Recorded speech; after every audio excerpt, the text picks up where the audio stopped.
También caracterizando algunas controversias, algunos debates históricos respecto a este aspecto particular que es la historia de la ciencia en Argentina, ¿no?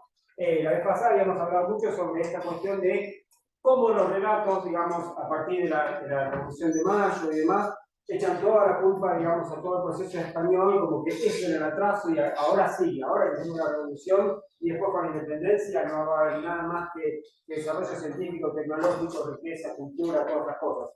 Puesto en la experiencia española todo el atraso, ¿no? Las guerras de la independencia, como justamente donde terminamos la vez pasada, la guerra de la independencia, terminada la guerra de la independencia, desató una tristísima, digamos, porque es nuestra historia, una tristísima guerra interna, ¿no? Y eso frenó y destrozó muchísimas de las experiencias que teníamos, y realmente, bueno, es algo que también sucedió a lo largo de toda la independencia de América, digamos, toda la Gran Colombia, de Bolívar y demás, fue arrasando con todos los próceres, con la vida de muchísima gente que había trabajado para eso. Así que se volvía a foja cero, y la vez pasada terminábamos, acá hay algunos caras que vamos viendo, la vez pasada habíamos terminado justamente con esto, con la Gaceta de Buenos Aires, que decía en su edición del 3 de enero de 1821, acabó por fin el infarto año 20 que será marcado con piedra negra en los anales de nuestra revolución, y lo que se venía era justamente el gran desarrollo. Y una de las piezas, ya en 1821, una de las piezas de ese gran desarrollo fue justamente la creación de la Universidad de Buenos Aires. Y en particular atada a una serie de esperanzas, a una demanda del Estado de tener técnicos para poder sostener la organización nacional, abogados, médicos, teólogos, digamos, en tanto y en cuanto uno quisiera, digamos, manejar, digamos, la iglesia, esa parte no sale bien, pero la demanda necesaria de abogados y de médicos va a ser necesario, y la esperanza también de volver con el desarrollo de la ciencia. ¿Bien? Para resolver algunas cuestiones concretas y puntuales, y también para ese florecimiento de la ciencia como herramienta necesaria para el desarrollo económico, finalmente. No mencioné esto la vez pasada, el lugar, muchos de ustedes lo deben saber, el lugar es el atrio de la iglesia de San Ignacio, ¿sí? Ya en la manzana de Este chico que no es de la colectividad, el atrio es la parte de afuera. No, ¿sabés qué me iba a decir? Que no, ya me he dicho tantas veces que el atrio, este es el atrio. El atrio es el patio. Esa es la nave. El atrio es el patio. Claro, y en el jeep, ¿cómo lo llamaban esto? No me acuerdo. La nave central, es la nave. Está bien, bueno, entonces en este espacio grande que tiene la iglesia, en la punta adentro, pero que se acuerdan que la vez pasada Víctor mencionó eso. Víctor aludió a que este espacio era tan grande que se usaba para montones de actividades públicas, más allá de las actividades religiosas, ¿sí? Por eso quería hacer este comentario. Bueno, muy bien. ¿Cómo, perdón? San Ignacio es la que está en Bolívar. Exactamente. Y conserva la iglesia hoy, tiene el tamaño que tenía en aquel momento. Sí, y ha sido restaurada bastante bien hacia la época. Hace 10 años. Más o menos, sí. Hace 10 años se restauró completamente, estaba rajada la torre y en base, bueno, había habido un problema de cañerías abajo que de búsqueda de tesoros. movió los cimientos, sí. Bueno, tiene un problema grave que es estructural, que es el frente se hizo antes que el resto de la iglesia, poco tiempo antes, pero no está bien ensamblado, con lo cual siempre tiene ese problema de que se mueve diferencialmente. Sí, la manzana esa, donde está la manzana de las luces, donde está el Colegio Nacional de Buenos Aires, donde está la iglesia, donde está, bueno, digamos, donde estuvo la Universidad de Buenos Aires, y la facultad está casi intacta, salvo que le falta una punta, porque la creación de la Diagonal Sur le robó un pedazo. La Diagonal Sur, que no existía en toda esta época. Donde está el Monumento a Roca, sí. Donde está el Monumento a Roca. ¿Qué hay? Ahí estaba la entrada. Ahí estaba la entrada a la Procuraduría, sí, y luego la entrada al Museo de Ciencias Naturales. Y arriba, en el piso de arriba, digresión, me voy a adelantar el tiempo, pero a raíz de que alguna compañía que decía que interesaba mucho los estudios de género y demás, cuando la facultad nuestra, la Facultad de Ciencias Exactas, que estudia ingeniería, arquitectura, como vamos a ver, a diferencia por ahí de medicina o de derecho, que en general frenaban el acceso a las mujeres, nuestra facultad debe ser tal vez la única de la UBA que salió, y Filo también salió a buscar alumnas mujeres, salió a buscar. Y cuando consigue la primera alumna mujer, esperando que haya más alumnas, más estudiantes, arriba, en esa esquina que ya no existe, arman un espacio que lo llamaban el gineceo, que era un lugar para que las mujeres que vayan a estudiar exactas pudieran estar tranquilas, como lo dijo la primera estudiante que estudió, digamos, Delfina Molini Bedia, lejos de la muchachada que hacía mucho alboroto y esas cosas, y entonces querían estar tranquilas y solas y tener un descanso, digamos. En ese descanso tenían ese espacio. Que 12. Siempre. No, lejos de la 12, sí, claro, era todo. Imagínense, esta mujer, que fue la primera, relata cuando ella ingresó al patio de todos hombres, haciendo un silencio porque está ingresando la primera mujer. Pero realmente ella tiene en su diario que escribió muy buenos recuerdos de todo eso. A mí me tocó vivir las 2 primeras mujeres de Otto Krause. Mira. Sí, fue bastante notable porque éramos malditos con las pobres. No puede ser. Bueno, Delfina Molini Bedia tiene buenos recuerdos. Bueno, y ahora entonces, en 1821 estamos nuevamente, entonces volvemos a esto de la idea de la creación de la Universidad de Buenos Aires. Y acá estoy colocando dos figuras centrales en este proceso de creación de la Universidad de Buenos Aires. Uno es una carta tal vez más conocida, que es Bernardino Rivadavia, y el otro es el doctor o el presbítero, según si uno quiere mirar con su lado civil, laico o su lado religioso, el presbítero Antonio Sáenz. Estas son las dos figuras centrales en la creación de la Universidad de Buenos Aires.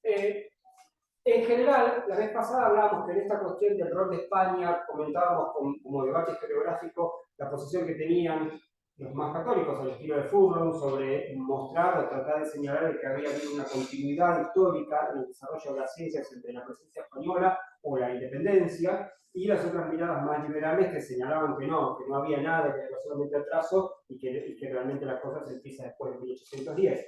Y en torno a estas dos figuras también hay un debate que persistió durante bastantes décadas. ¿Cuál era la relevancia, la importancia de cada uno de estos personajes en la creación de la Universidad de Buenos Aires? Si googlean por la creación de la Universidad de Buenos Aires van a encontrar muchos textos que dicen que fue Rivadavia que creó la universidad. Pero de hecho Sáenz tenía el proyecto hecho ya desde la época de Ross. Bueno, ahí está la cuestión. Pero claro, Sáenz es un tipo que realmente empezó el proyecto mucho antes.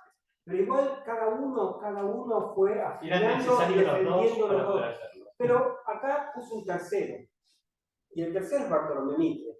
Porque lo que es interesante es que hoy en día, muchas veces cuando uno estudia estos debates históricos, puede empezar a recorrer hacia atrás, hasta encontrar los puntos donde eso se instala. ¿Por qué se instaló ese debate? Y se instala por Bartolomé Mitre. Bartolomé Mitre, de alguna manera, pensemos en ese tipo, se dedica los últimos 20, 30 años de su vida con cada vez mayor intensidad a la historia, al periodismo y a la historia, y él es el que recupera la figura de Rivadavia. Rivadavia ya se había olvidado de la historia, y él es el que empieza a dar manijas sobre Rivadavia y le pone todas las grandes virtudes, se la pone a Rivadavia, y él instala como el creador de la Universidad de Buenos Aires, tapando lo que había hecho el presbítero Sáenz. Ya, pues Rivadavia era secretario de Martín Rodríguez en el 1821. Martín Rodríguez asume, digamos, ya es gobernador, digamos, antes de 1820, asume en 1820. Rivadavia llega a Buenos Aires más o menos un mes y medio antes de la fundación de la UBA. No puede. Claro.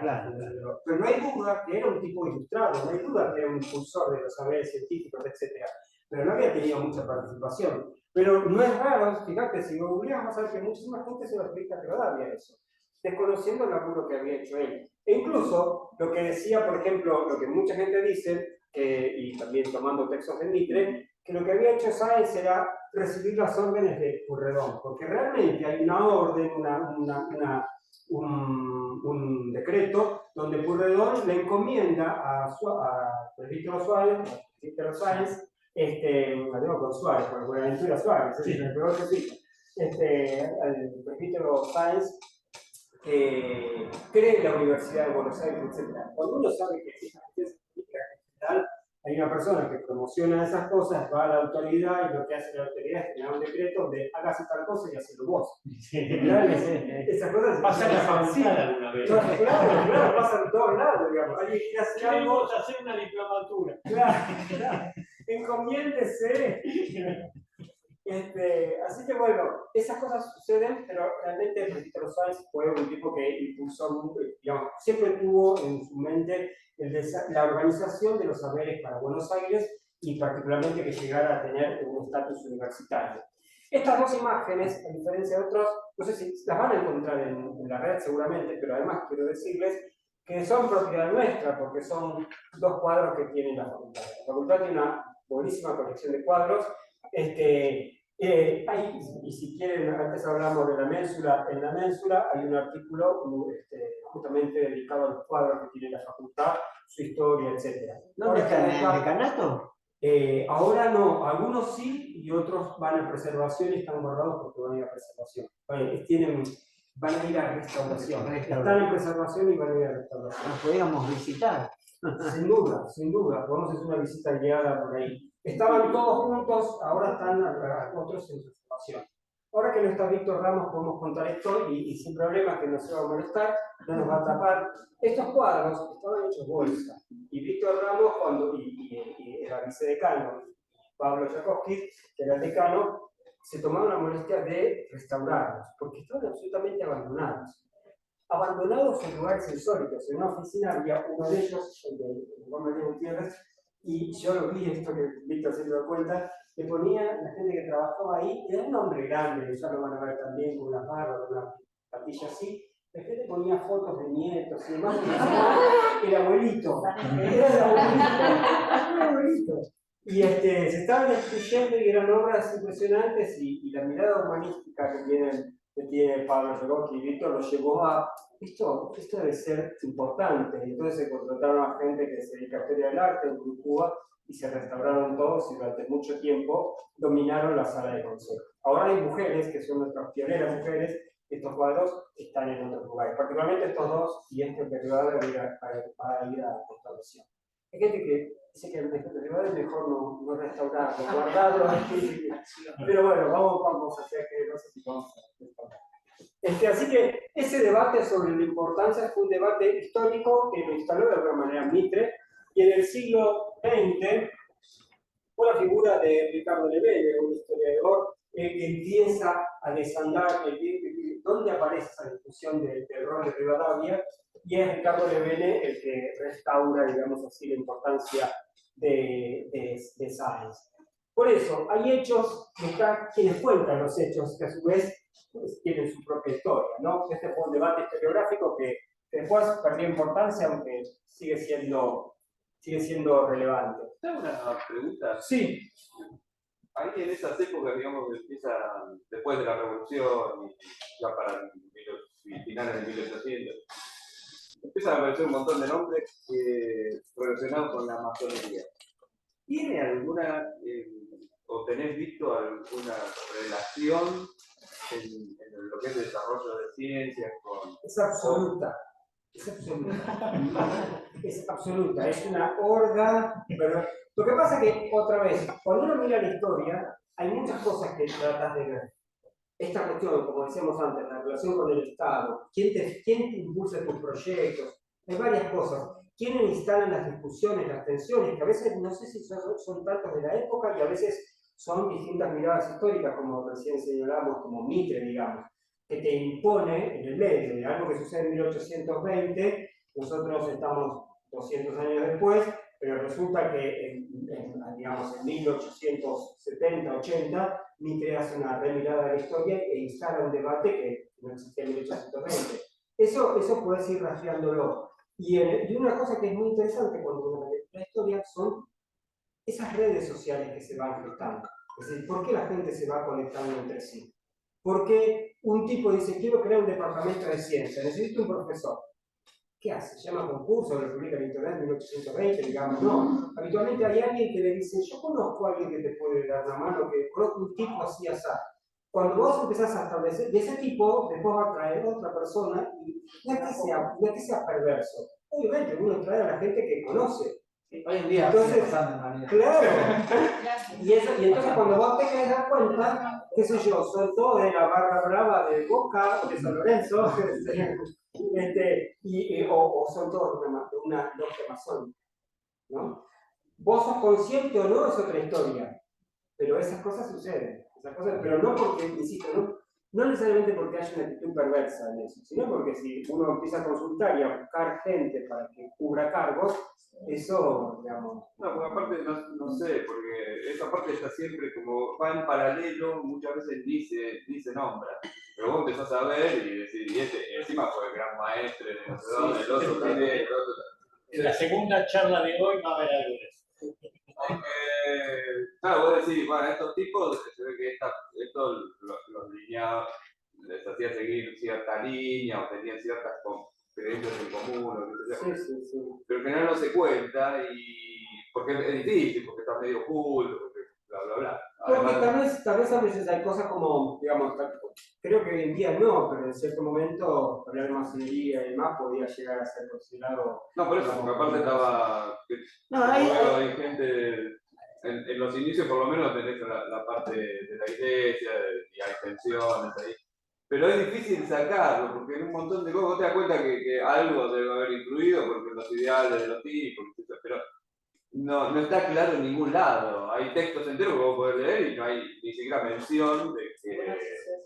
Pero incluso también las cosas a veces no son tan monolíticas, porque pensando en, bueno, justamente en cosas que señala Levene sobre Sáenz, también para conocer un poquito más quién es Sáenz, el presbítero Sáenz, digamos, era un cura que al mismo tiempo quiso seguir derecho, se recibió de abogado, y cuando vuelve a Buenos Aires lo pone en cabildo para controlar ciertas cuestiones de finanzas comerciales, digamos, de fondos, de manejo de fondos de la iglesia y de cabildo, ¿no?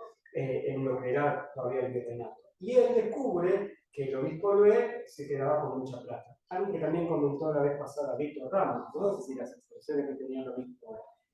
Con lo cual, el obispo Lué era muy poderoso y este era un curita que acababa de recibirse. Pero no tuvo ningún empacho en denunciar. Estamos hablando antes de la Revolución de Mayo.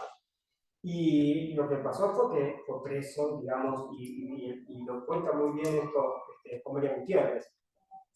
Fue secuestrado de su casa en la noche, durante la noche. Esto cuenta muy bien José María Gutiérrez, Juan María Gutiérrez, y parece un secuestro, digamos, de la dictadura, porque en el silencio de la ciudad una tropa avanza por las calles vacías para golpear la puerta o tira la puerta abajo, qué sé yo, de la casa donde él vivía y se lo secuestra. Y él vivía junto con su madre y la madre está desesperada porque no sabe dónde lo llevaron. Y ahí es donde todos empiezan a enterarse de estas cuestiones. Juan María Gutiérrez era un jovencito, un niño, pero su familia ya era vivía, digamos, la política de Buenos Aires, entonces se le puede contar esa historia mucho después. La pica que va a haber entre el obispo Lué y el presbítero de Sáenz va a ser impresionante. El obispo Lué es aquel que en un capítulo abierto se te dice que mientras haya un español en este continente, digamos, todos los criollos deben obedecer a ese español. Y lo que plantea justamente el presbítero Sáenz, que también estaba allí, es todo lo contrario. Digamos, el poder es de la gente, de los habitantes de la ciudad, es del pueblo, y del pueblo emana el poder que tiene que ser, digamos, que debe estar depositado en quien conduce la nación, ¿no? Dos lógicas absolutamente distintas. Por eso digo, hay dimensiones. Primera cuestión es que la iglesia también es un entramado complejo donde hay muchas tendencias, y este tipo, no es, por más que uno lo vea disfrazado así, digamos, es mucho más que un sacerdote, era un patriota, digamos, muy comprometido, digamos, con lo que estaban construyendo, más allá de su rol religioso que nunca lo ocupó, ¿no? Bueno, si les interesa, esta mensual la pueden descargar, ahí cuenta la historia, no que estamos contando, sino la historia de los cuadros, la semblanza de quienes son cada uno de ellos. Y este es Juan María Gutiérrez, que acá se lo ve grande, y que va a aparecer en un ratito más. Bueno, muy bien. 1821 entonces se crea, como decíamos ya la vez pasada, se funda la Universidad de Buenos Aires, y el esquema que le da Sáenz es digamos, que debe tener estas suborganizaciones, ¿no? Un departamento de primeras letras, un departamento de estudios preparatorios, de jurisprudencia, ciencias sagradas, medicina y ciencias exactas. Y acá vuelvo a lo que también señalamos la vez pasada. El rol del Estado está súper presente en esto. Porque el departamento de primeras letras era la administración de todas las escuelas primarias, las escuelas de primeras letras de la provincia de Buenos Aires. La Universidad de Buenos Aires era un ministerio de educación. Completamente, de todo, no solamente la formación universitaria.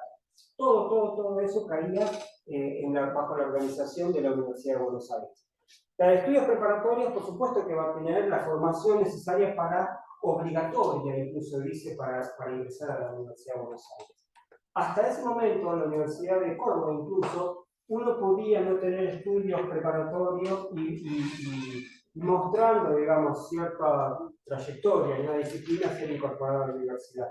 Pero acá ponen con mucha firmeza la necesidad de que pasara por la formación de estudios preparatorios. Y estas cuatro últimas son lo que se llamaban los departamentos de ciencias mayores. El de jurisprudencia, el de medicina, digamos, cualquier organización que se precie necesita médicos para manejar el Estado, médicos y abogados. Nos guste o no nos guste, pero son necesarios. Y entonces acá dice, bueno, si nosotros estamos armando una nación y queremos dotar a ese Estado de la capacidad de resolver cuestiones, es necesario tener, digamos, una formación de abogados, porque si no, habitualmente iban a Chuquisaca o a España, y obviamente también de médicos. La necesidad también de médicos, esto también lo había comentado la vez pasada Víctor, y hoy volvió a salir. Por ejemplo, el caso de Córdoba era sintomático. Faulkner, que era médico y termina en Córdoba, con Faulkner el que pasa a ser jesuita acá en Buenos Aires, y termina en Córdoba, cuando los expulsan, se quedaron sin médicos. Y están los bandos, digamos, donde los vecinos piden, desde que se fue el doctor Falconer, que lo habían latinizado como Falconer, ya no tenemos médicos. Entonces se le piden a la Secretaría que le envíen un médico, ¿no? Es decir, el Estado necesita formar una buena cantidad de médicos para esas ciudades que están creciendo. Ciencias sagradas nunca llegó a funcionar y ciencias exactas realmente tampoco. Es decir, no en el proyecto de que como un área de ciencias dedicada a la formación de matemáticos o naturalistas. Eso no llegó a formarse. Todo lo que se hizo en materia de ciencias caía dentro de los estudios preparatorios, dentro de la Universidad de Buenos Aires.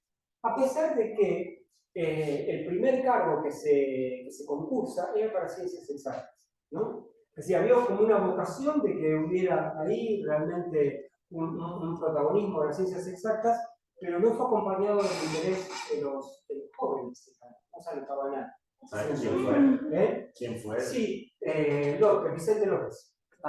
Vicente López es un tipo multifacético, aparte de escribir el himno, ¿no? La letra del himno, hacía muchas observaciones astronómicas, tenía para la pobreza de saberes y más que había en esta aldea porteña, sabía un montón de matemáticas, y en general socialmente era como el tipo que tenía que ocupar ese rol.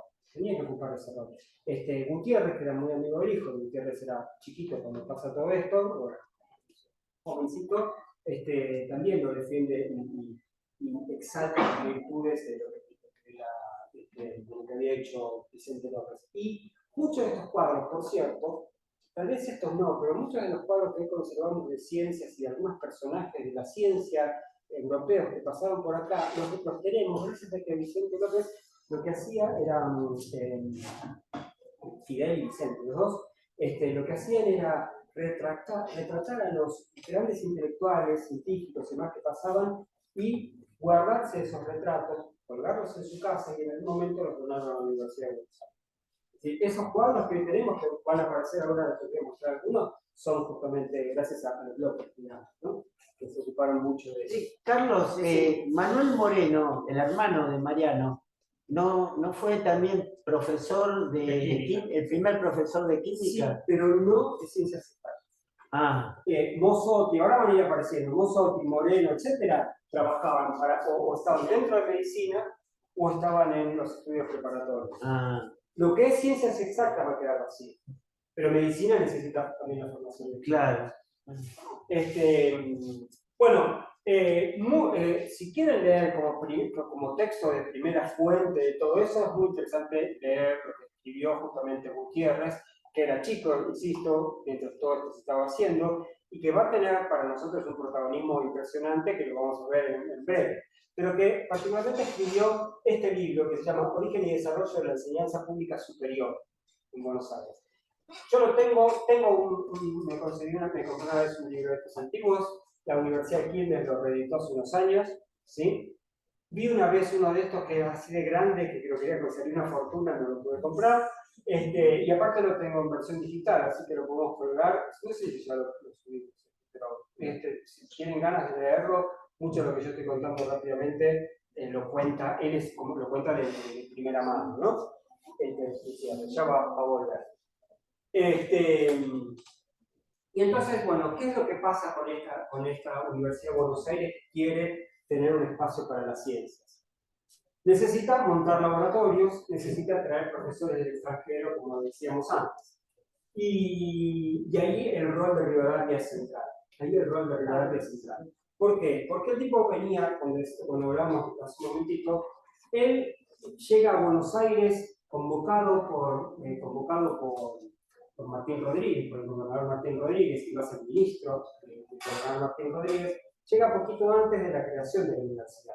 Y llega de Europa, donde había sido delegado para resolver algunas cuestiones, y también, si uno lee la crítica de la época, todos lo trataban a Rivadavia de un inoperante absoluto. Era enviado para resolver problemas y esos problemas no los resolvía. Pero mientras tanto, él tejía una red de contactos con el mundo cultural, intelectual y demás, que era bárbaro. Él la pasaba bárbaro. Pero le decían, pero vos te mandamos para que hagas otra cosa. Vos te mandamos para que arregles tal o cual conflicto. Y eso él no se ocupaba. Pero evidentemente tenía una red con el mundo cultural e intelectual, especialmente británico, que le permitió, cuando creó la universidad, contactarse con gente, ahí franceses en general, que le compraban los equipos de Olineres, le compraron los equipos para la Universidad de Buenos Aires. De química, el gabinete, como lo llamaban, gabinete de química y gabinete de física.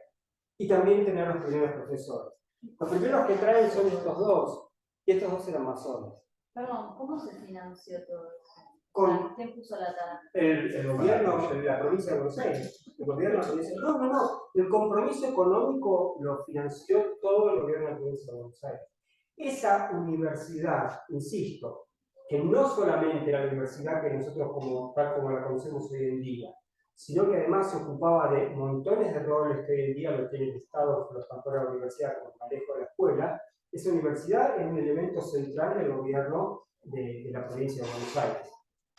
Vamos a tener más adelante unas clases que van a hablar sobre los modelos universitarios, ¿sí? Sobre los modelos universitarios. Y acá, justamente, Argentina, o los territorios que conocemos como Argentina, ya puede evidenciar dos modelos profundamente distintos por sus objetivos.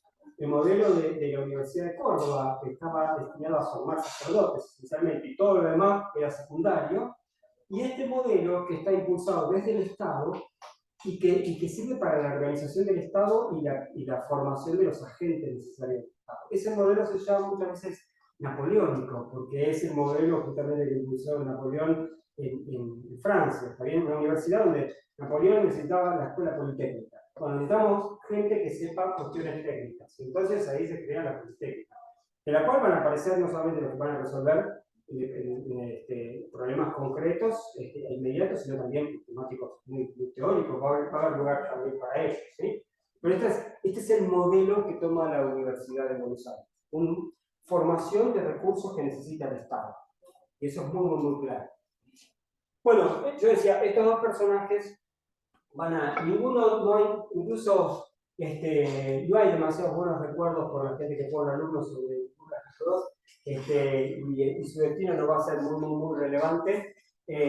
Más aún, hay uno de ellos que creo que es Ferraris, que ni siquiera sabe dónde murió o si volvió a Europa. Algunos decían que había muerto, digamos, loco, ¿no?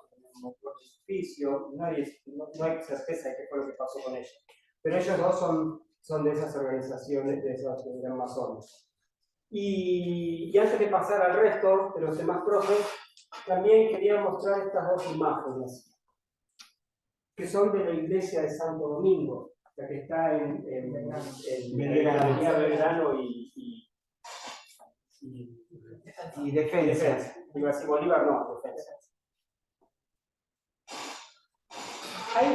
Estas dos imágenes estaban contrapuestas y me parece que tienen una cosa que es muy interesante, y es, acá en esto, digamos, uno puede encontrar elementos religiosos. La gente, las mujeres que van con la cabeza cubierta, ¿sí? Que probablemente salgan de una misa y demás. Acá hay una actividad que es más de encuentro social, más carnavalesca, digamos, más de que puede ser un atardecer en Buenos Aires, gente que está ahí apoyada, muchachones que están en una esquina apoyados en un palo, en una columna. Bueno, esto lo que intenta representar estas dos imágenes es lo siguiente. Una medida que tomó el gobierno de Rivadavia fue incautar bienes de la iglesia, particularmente de los milicos. Entonces, esto dejó de ser una iglesia, la iglesia de Santo Domingo, y pasó a ser una institución pública. Y ahí fueron a parar los laboratorios de física y el observatorio. Empezaron a hacer eso. Y es una cosa, este retrato que no tenía esa intencionalidad muestra que ya esto es un espacio laico, ¿no? No perdió las características que tiene este retrato. Eso fue durante unos años durante el gobierno de Rivadavia. Así que aquellos equipos que se construyeron, más un observatorio que se había montado en aquella columna, se habían planteado, se habían instalado en esta iglesia, cuando había dejado de ser iglesia. Y acá aparecen dos de los profesores que van a tener, que son, ya estaban antes, digamos, no eran de los que trajo Rivadavia, pero que van a tener mucha relevancia en las próximas. En la primera década de la Universidad de Buenos Aires y también en la vida social y política de la Argentina de las próximas décadas. Este es justamente Manuel Moreno, el hermano de Mariano Moreno. ¿Qué pasó? Se fue. Ah, sí, por lo que no hay que agarrarlo. Es muy sensible. Bueno, Manuel. Este es Manuel Moreno, y este es uno que también había puesto la vez pasada, pero en la versión más jovencita, que es Felipe Cenillosa. ¿Sí? Que hablábamos la vez pasada de las dos calles, que no me acordaba. Las calles eran Felipe Cenillosa y Avelino Díaz. Era por Flores. Estaba en el Parque de Chacabuco. Sí. Hay una imagen de Felipe Cenillosa que se circula mucho por internet, que en realidad es su hijo, que es el espiritista. Entonces hablan de Cenillosa, pero ponen la imagen del hijo, de sus temas. En esta Cenillosa se lo ve con instrumental. Sí. ¿Sí? Se lo ve con instrumental. Hoy en día, y esto vuelvo también, ya que estamos en esta discusión de los textos jesuíticos, hoy en día uno ve esto y dice, bueno, un teodolito, agrimensura, astronomía, por ahí es un telescopio. Esto es la matemática, tal como se desprende de los textos de los jesuitas. Cuando hablan de matemática, están hablando de medir la Tierra, de la agrimensura, y están hablando de astronomía, digamos, es un combo. Incluso en los textos antiguos aparece muchas veces cuando llega un equipo, se compra un equipo. Entonces dice, un teodolito, un sextante, un telescopio y un estuche matemático. Intenté saber qué tiene el estuche matemático, ¿no? Me imagino que tendría compases, no sé, probablemente. Un GPS creo que no, pero había algo que se llamaba estuche matemático. Cuando uno ve la descripción, cuando se compran, hay artículos sobre todo lo que se compró de gabinetes, están muy precisos, cosa por cosa. Incluso estaban hasta en la tienda que se compró en Europa, Francia. Y el estuche matemático está en. Cuando entran extranjeros o cuando entraban los jesuitas van a ver que hay una cosa que dice estuche matemático. Muy probable que fueran los instrumentos de dibujo. Sí, yo me imagino compases que serían pequeñitos y por ahí no es tan grande como un telescopio o un teodolito. Una caja con 2 o 3 y los lápices y los tiralíneas, esas cosas. ¿Sí? ¿Tiralíneas? Yo llegué a tener un estuche que me mandaron cuando entré en la escuela primaria, mis abuelas, que tenía 2 o 3 distintos tipos de compases, con la punta de lápiz y con la punta de tinta. Sí. No, y aparte porque el compás. Pero no en esa época, El compás. Y Y el compás era un instrumento que era mucho más que lo que nosotros llegamos a ver en la escuela, ¿sí? Había toda una rama de la matemática de construcciones con regla y compás, seguramente, ¿no? Uno llegó a ver en la experiencia escolar construir un pentágono con compás. O incluso problemas mucho más interesantes que van a volver a aparecer, de problemas con solo compás. Es un problema muy interesante, piénselo, cuando no tengan nada que hacer. Una recta se define con 2 puntos. Tengo acá 2 puntitos. Tengo acá 2 puntitos, ¿sí? Con solo compás encontrar dónde se cortan. Además, ¿no? el compasito que tenía una barra atravesada y lo movías con una rosca, se usaba como instrumento para transportar medidas. Es decir, los mapas, que varía la escala con la latitud, tienen una escala para cada latitud y vos medías en el mapa, ajustabas y medías en el otro lado. Sí.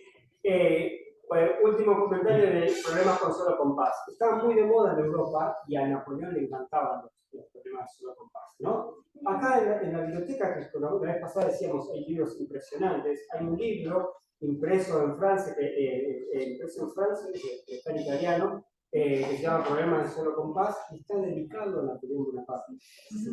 ¿No? Entonces, si era una cosa que acá llegaba, obviamente. Acá llegaba. No sé desde cuándo ese libro está en nuestra biblioteca, porque en algún momento habrá llegado y es un libro antiguo.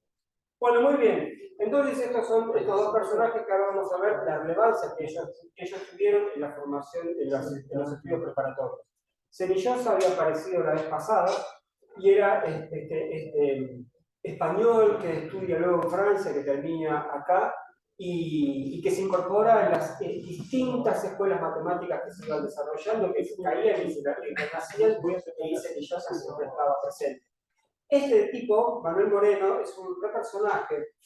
Vieron que sí, porque realmente Dorrego, antes de que lo fusilaran, antes de que fuera muy grande, y él, con 17 años, 18 años, habían hecho tan despelote que Pueyrredón los metió presos. Y les dijo, y como pasaba con esa época, como pasó incluso hasta el siglo XX, hasta mitad del siglo XX se acostumbraba a hacer esto, no con los pobres que le daban garrotazo y nadie se avivaba, nadie se enteraba, sino con los hijos de familia bien, se les daba bien entre comillas, obvio, se les daba la opción de que si querían quedarse acá iban presos, y si no, el exilio. Elegí el exilio o la prisión. Scalabrini Ortiz, por ejemplo, Scalabrini Ortiz va a estudiar en Alemania porque acá caía preso, porque se puso el golpe del 30, con Brecht, etc. Y bueno, a él se tuvo que ir, no quiso quedarse acá preso. Y el caso de Dorrego y Manuel Moreno fue, nos vamos. Entonces se los subieron a un barco y los tiraron por el Caribe. ¿No? Y lo tiraron por el Caribe y de ahí llegó a Florida y de ahí siguió estudiando y se recibió de médico en Estados Unidos. Y se dedicó, claro, justamente a la química. Y vino acá como soy el tipo que más sabe de química en todo el país. Tenía razón, tenía razón. Le decían donóxido. Le decían donóxido, sí, sí, sí. Así que estos 2 tipos van a ser muy relevantes en esta formación, que no va a lograr tener suficientes alumnos como para que el Departamento de Ciencias Exactas Universitario de Estudios Superiores realmente se ponga a funcionar, pero sí en 2 aspectos. En los estudios preparatorios, sin duda, en otras organizaciones del Estado, que están por fuera de la formación que vamos a ver, y en organizaciones que estaban ausentes del periodo anterior y que ahora van a corporizarse y van a tener más adeptos, que son estas entidades del espacio civil, donde un grupo de personas interesadas en un objeto se reúnen para promocionarlo, en el caso de la ciencia, ¿no?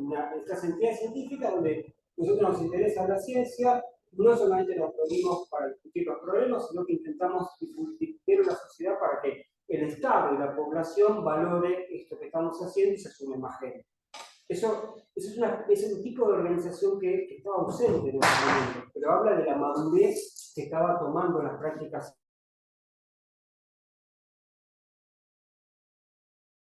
científicas, tecnológicas de desarrollo que tenían, pero bueno, empiezan a aparecer ese tipo de organizaciones. Y en ese tipo de organizaciones, acá, se empieza a mostrar qué cosas hacían. Empezaron a publicar artículos científicos en el diario Argos. Habían creado una entidad primera, que lo había hecho Semillosa, que se llamaba Los Amigos de la Patria y la Juventud, y donde ponían problemas de matemática, intentaban buscar gente joven que les interesara cuestiones de matemática, por eso con el nombre. No tuvieron muchos adeptos, creo que sacaron 2 el nombre y no, nada más. Y esta, la abeja argentina, sí fue un poquito más larga en el tiempo.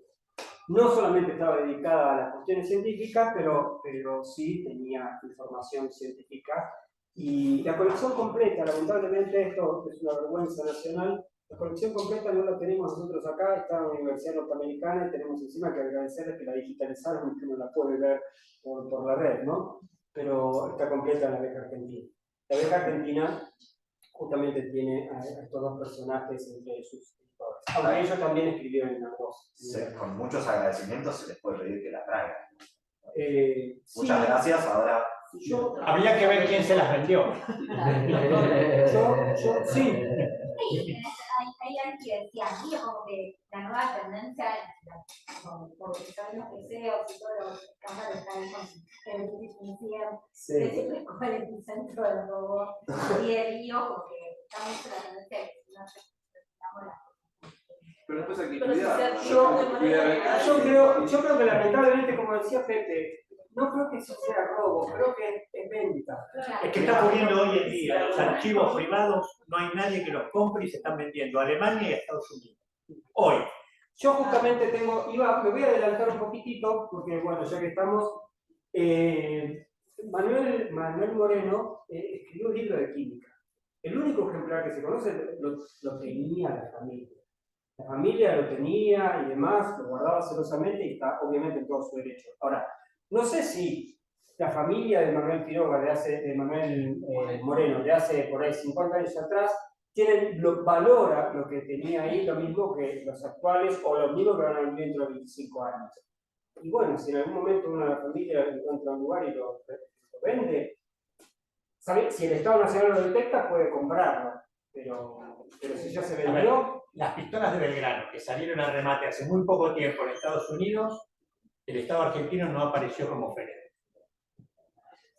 Tengo una pregunta. Sí, me repite, pero.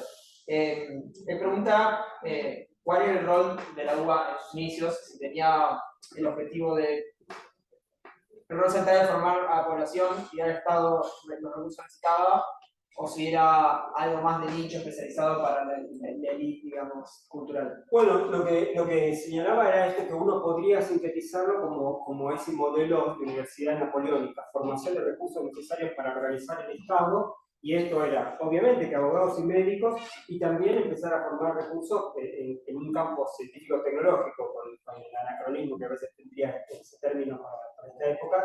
Bueno, empezando desde el principio del camino, porque tenía las escuelas primarias. Y hasta ahí iba la parte universitaria, pero que sin duda, además que eso, como decíamos antes, lo que había abordado era esta idea, no me acuerdo si quién será, pero esta idea de hacerse cargo de la administración de la formación elemental, de las primeras letras, ¿no?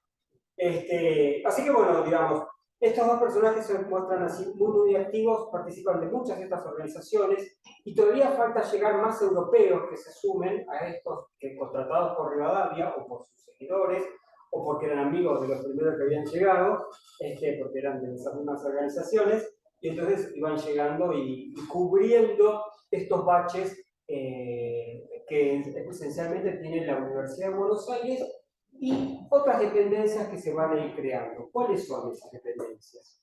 Fíjense, si uno mira la formación de matemáticos en tiempos de Belgrano, lo que Belgrano dice, tenemos que formar matemáticos porque sirven para un montón de cosas, pero especialmente para la navegación. También nos van a ayudar para poder generar máquinas más adelante, pero ahora la navegación y la fortificación. La fortificación se lo agrega, y porque muestran además la relevancia que tuvieron algunas de estas gentes para cuando fueron las situaciones inglesas y demás, ¿no? Así que eso es lo que dice Belgrano antes de 1810. Después de 1810, la vez pasada, hablábamos de la matemática es indispensable, decía Belgrano, para el mortífero arte de la guerra, ¿se acuerdan de eso? Y entonces ya no era tan necesario lo náutico, porque la guerra era terrestre y había que formar artilleros. Es decir, esa necesidad imperiosa del Estado estaba constantemente. Acá, cuando nosotros tenemos, ya para Buenos Aires, la guerra con España terminó, la guerra de independencia terminó. Las guerras civiles, estamos en una tregua, tienen la esperanza de que no vuelvan, ¿está bien? Y ya está, el resto de las provincias que se arreglen, nosotros somos Buenos Aires y vamos a salir adelante. Y entonces se necesita de todas formas matemáticos. ¿Para qué? Para hacer agrimensura, para medir la tierra. Hecha la paz, es importante que nos empecemos a repartir las tierras. ¿Cuánto le toca a cada uno? Bueno, saber qué recursos tenés y qué pedacito le toca a cada uno. Y entonces se crea el departamento topográfico. Y otra figura más donde se necesitan matemáticos para como recurso, como una necesidad del Estado. Un departamento estadístico, que maneje datos, ¿sí? Que maneje datos de la población. Es decir, es notable cómo la matemática respondía en cada uno de esos casos, por lo menos la matemática que era pergeñada desde el Estado, a cubrir necesidades que el Estado tenía. Esa es una clave de toda esta universidad.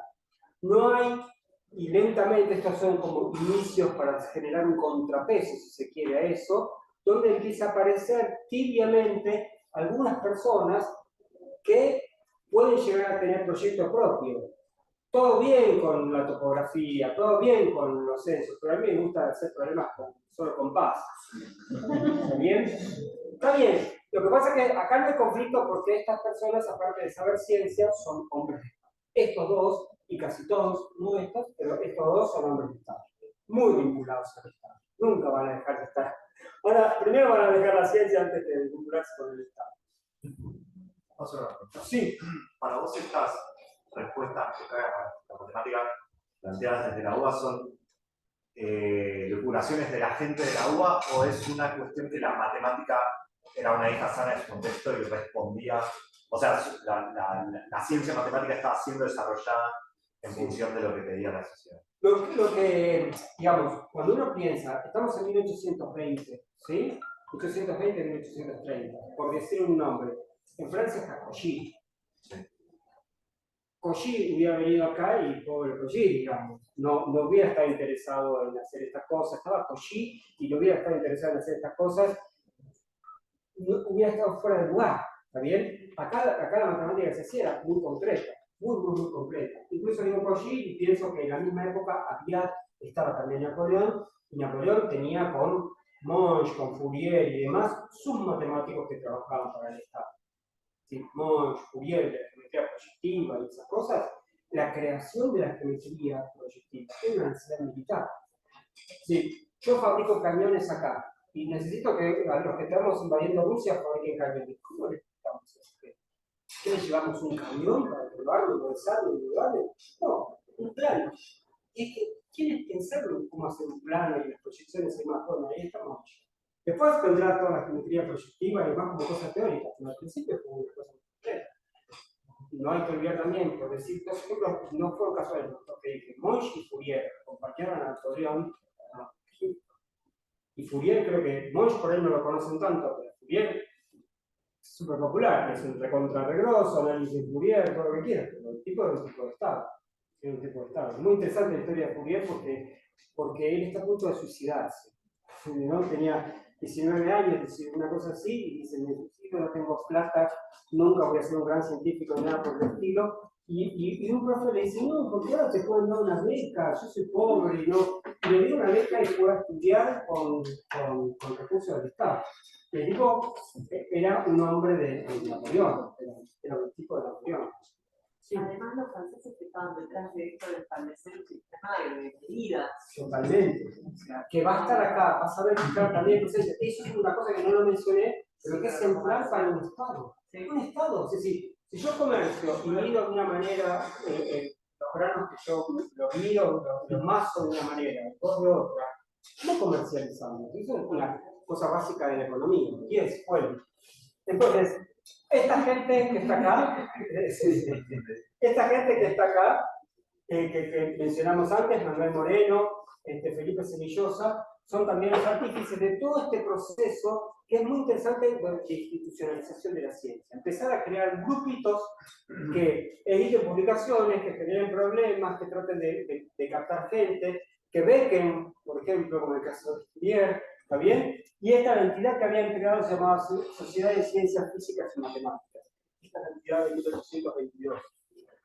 Hay algunos autores que dicen que la abeja argentina era el órgano de la sociedad, pero hay otros autores que dicen que no, que era independiente de otros temas. La verdad que no sé. Será cosa de leer más. Y acá puse, tal vez, el gran fruto de todo este proceso de institucionalización y de madurez, que uno lo puede decir al lado nuestro, todavía sigue siendo Copérnico, pero la verdad que en el momento que estaban construyendo con mucho esfuerzo, dio sus frutos. Y acá está el fruto. Avelino Díaz, el que se cruza en la calle con Felipe Chenillosa. Avelino Díaz va a ser el primer tipo de acá, absolutamente criollo, que estudia acá. No que viene de afuera, porque se tuvo que exiliar y se puso a estudiar en química en Estados Unidos, o él que se había formado en Europa porque nació allá. Avelino Díaz es un criollo que vive con mucho entusiasmo estas creaciones ya en tiempos de Belgrano, y que luego forma parte de una de las escuelas de matemáticas que había Felipe Chenillosa, también digamos que eran consecuencia de la obra que se había empezado a sembrar Belgrano, y bueno, y a él le gustaba eso. Pasó por, no llegó a formarse porque no llegó a crearse el departamento de ciencias exactas y demás, pero trabajando con toda esta gente, lo acreditaron, digamos así, y lo incorporaron a la Universidad de Buenos Aires para que se hiciera cargo justamente de las materias de matemática y física. En la facultad, es la facultad, acá, en nuestra biblioteca, estoy como hablando afuera de la facultad. Nosotros aquí en la biblioteca tenemos ejemplares de libros. Son manuscritos, no impresos, sino que la gente los copiaba, no sé cómo decía, pero está figurado como elementos de álgebra. Él tiene elementos de álgebra, elementos de análisis y elementos de ¿sí? Hay unos ejemplares así, 1823, una cosa así.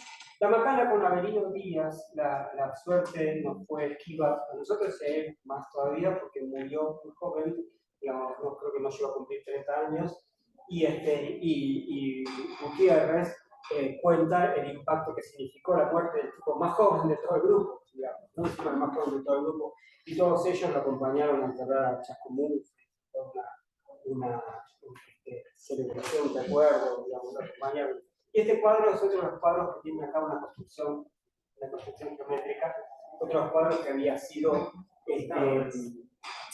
¿cómo es? Perdón. No, pero que tiene, es otro de los cuadros que había sido realizado gracias a los López, o a padre o a hijo, ¿no? Este cuadro lo tiene la UBA, está en derecho. Tenemos que ir a recuperar. No sé, cuando la noche en los museos derechos saca sus cuadros, está este cuadro. Tenemos que ir tapar, yo creo que se puede ir con ese cuadro. ¿Qué hacen derecho? Y creo que hay uno de Manuel Moreno también. Sí, pero me parece que lo tiene también derecho. Sí, pero ¿sí? lo tenés No.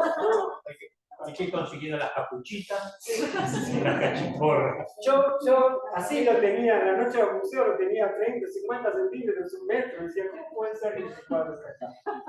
Bueno, esto es simplemente un texto que cuenta lo que es la Sociedad de Ciencias Físicas y Matemáticas. No lo voy a leer, porque ya queda poco tiempo, pero este texto forma parte de este texto que es de Historia de la Academia Nacional de Ciencias Exactas, Físicas y Naturales, que va a ser el tema que Pepe va a contar, ¿no? ¿No lo vas a mencionar siquiera? Voy a mencionar, bueno, pero no voy a entrar en eso. Este texto está escrito por 3 profesores de la facultad del siglo XX, ¿no? Digamos, de la segunda mitad del siglo. Bueno, Deulofeu ya arrancó antes, 1920 ya estaba, o 30 ya estaba Deulofeu. Ernesto Galoni, famoso físico de texto, y Luis Santaló, que es un matemático español que vino después republicano, que vino después de la Guerra Civil. No toques la pantalla porque están en pasar cosas. Y acá Santaló, que es un matemático catalán, ¿sí? Pero siempre muy interesado también después por la historia nuestra, digamos, él vino acá vino acá derrotadísimo, después con toda la sangría catalana encima, después de la guerra civil, así que vino muy mal. Y en la red que vamos a hablar sobre estas redes también científicas que se armaban ya en el siglo XX, termina en Rosario y él, como dice en Argentina, restauró, restañó sus heridas. Y como es, y bueno, se hizo un argentino, ¿no? Y él escribió mucho sobre historia argentina, que es un terror. Y los otros dos, bueno, son argentinos. En esta historia de la Academia Nacional de Ciencias Exactas, Físicas y Naturales, cuenta todas las instituciones previas a la Academia, que es de 1872 o 4, 1870, por ahí, ¿no? Lo tengo anotado después en mi presentación, pero no me acuerdo. De la FEU, se me quedó con el primer directorio de CONICET, ¿no? Claro, sí, y Santanó también. Y no sé si Galón. No sé si Galón. Sí, Deulofeu es uno de los históricos del Departamento de Química Orgánica. De orgánica, claro, sí, Sí. sí. Deulofeu, por eso digo, Deulofeu era una estudiante en 1920, 20 y pico, o una cosa así, y cuando sintetizaron la insulina acá en Argentina, 2 años después de que lo hicieron en Estados Unidos, un tipo, y era un jovencito muy grosso. Bueno, en esta historia la puedo colgar esto, y si quieren incluso o leemos y discutimos alguna cosa que tengan, pero lo que es interesante es que esta historia de la Academia Nacional va a ser un raconto de todas las organizaciones que precedieron a la Academia de Ciencias Exactas, Físicas y Naturales. Que por cierto, creo que todavía el presidente Víctor Ramos es el presidente actual de la Academia. Bueno, vuelvo a los nombres. Pedro Cartamolina, Carlos Ferraris, de los intentos rivadavianos por traer gente, pero estos dos no les salieron muy bien. Estos dos, nuestros dos locales, Avelino Díaz, el nuestro, el que está formado acá, y Octavio Mossotti, este le salió increíble a Rivadavia. Tanto que sobró. Octavio Mossotti, además era un italiano republicano, que formó parte de esta república que se hizo en el norte de Italia con apoyo de Napoleón, justamente, antes que Napoleón fuera el emperador, digamos, cuando Napoleón era más republicano, que andaba por ahí cortando la revolución, y cuando cae esa república, él se tiene que exiliar, se va a Inglaterra. Y era un astrónomo, un físico de primera línea. Hoy en día hay ecuaciones que se llaman ecuaciones de Mossotti, digamos, el tema de dieléctricos, era un tipo grosso. Está en Gran Bretaña, está en Londres, contratado por el observatorio y lo contactan para que venga acá. Y bueno, el tipo dijo, vamos, están haciendo una república nueva y se vino para acá. Claro, yo no sé si saben estas cosas, pero uno leyendo cosas, la escala de los matemáticos súper grosos de los 60, pero recontra top, se iban a África, se iban a Vietnam, porque eran todos políticamente, estaban a favor de la descolonización y demás, y querían, bueno, sí, voy a corregir lo que hizo mi país por formar matemáticos en África o en Asia, en el sudeste asiático, ¿no? Y supongo que yo siempre entendí como que la lógica sería esa, ¿no? Es decir, generar repúblicas en Europa, como se estaban haciendo en América, sería una idea muy atractiva, como la revolución vietnamita, digamos, o la revolución angoleña, para quien ya había pasado por otras experiencias. Entonces, vamos, digamos, dijo, vamos, se vino para acá. Sobraba, pobre, porque, primero, el Departamento de Ciencias Exactas no lo pudo usar porque no se había creado como tal, digamos, ni tenía alumnos ni nada por el estilo. Daba clases al principio en el departamento en nivel preparatorio, pero sí se hizo cargo de todas esas necesidades y cumpliendo, digamos, todo lo que tenía que ver con pesos y medidas, todo lo que tenía que ver con topografía, todo lo que tenía que ver con estadística, le sobraba para responder a las necesidades que estaban. En ese sentido, después se agotó, después pasó algo que fue bueno, que fue cuando vuelven a caer la ocupación promonárquica austríaca en el norte de Italia, cuando cae eso, inmediatamente se vuelve a Italia. Eso fue lo que hizo. Tuvo una carrera luego impresionante, y tuvo una carrera incluso formando también en el campo, finalmente en el campo de la matemática. No sé si conoces a Vito Volterra, un matemático,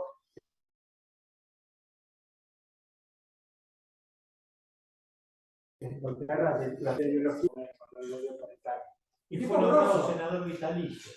Fue mil cosas, digo, fue senador vitalicio, pero después cuando él llega, después volvió a haber una reacción monárquica.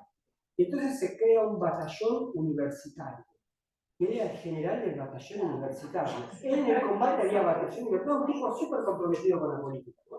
Cuando falleció, ya estaba de rector de la Universidad de Buenos Aires, Juan María Gutiérrez, y se hizo acá en Buenos Aires una colecta de llaves que llevó Juan María Gutiérrez para que sean fundidas y sea parte de la escultura que hoy en día se lo recuerda que está en Roma.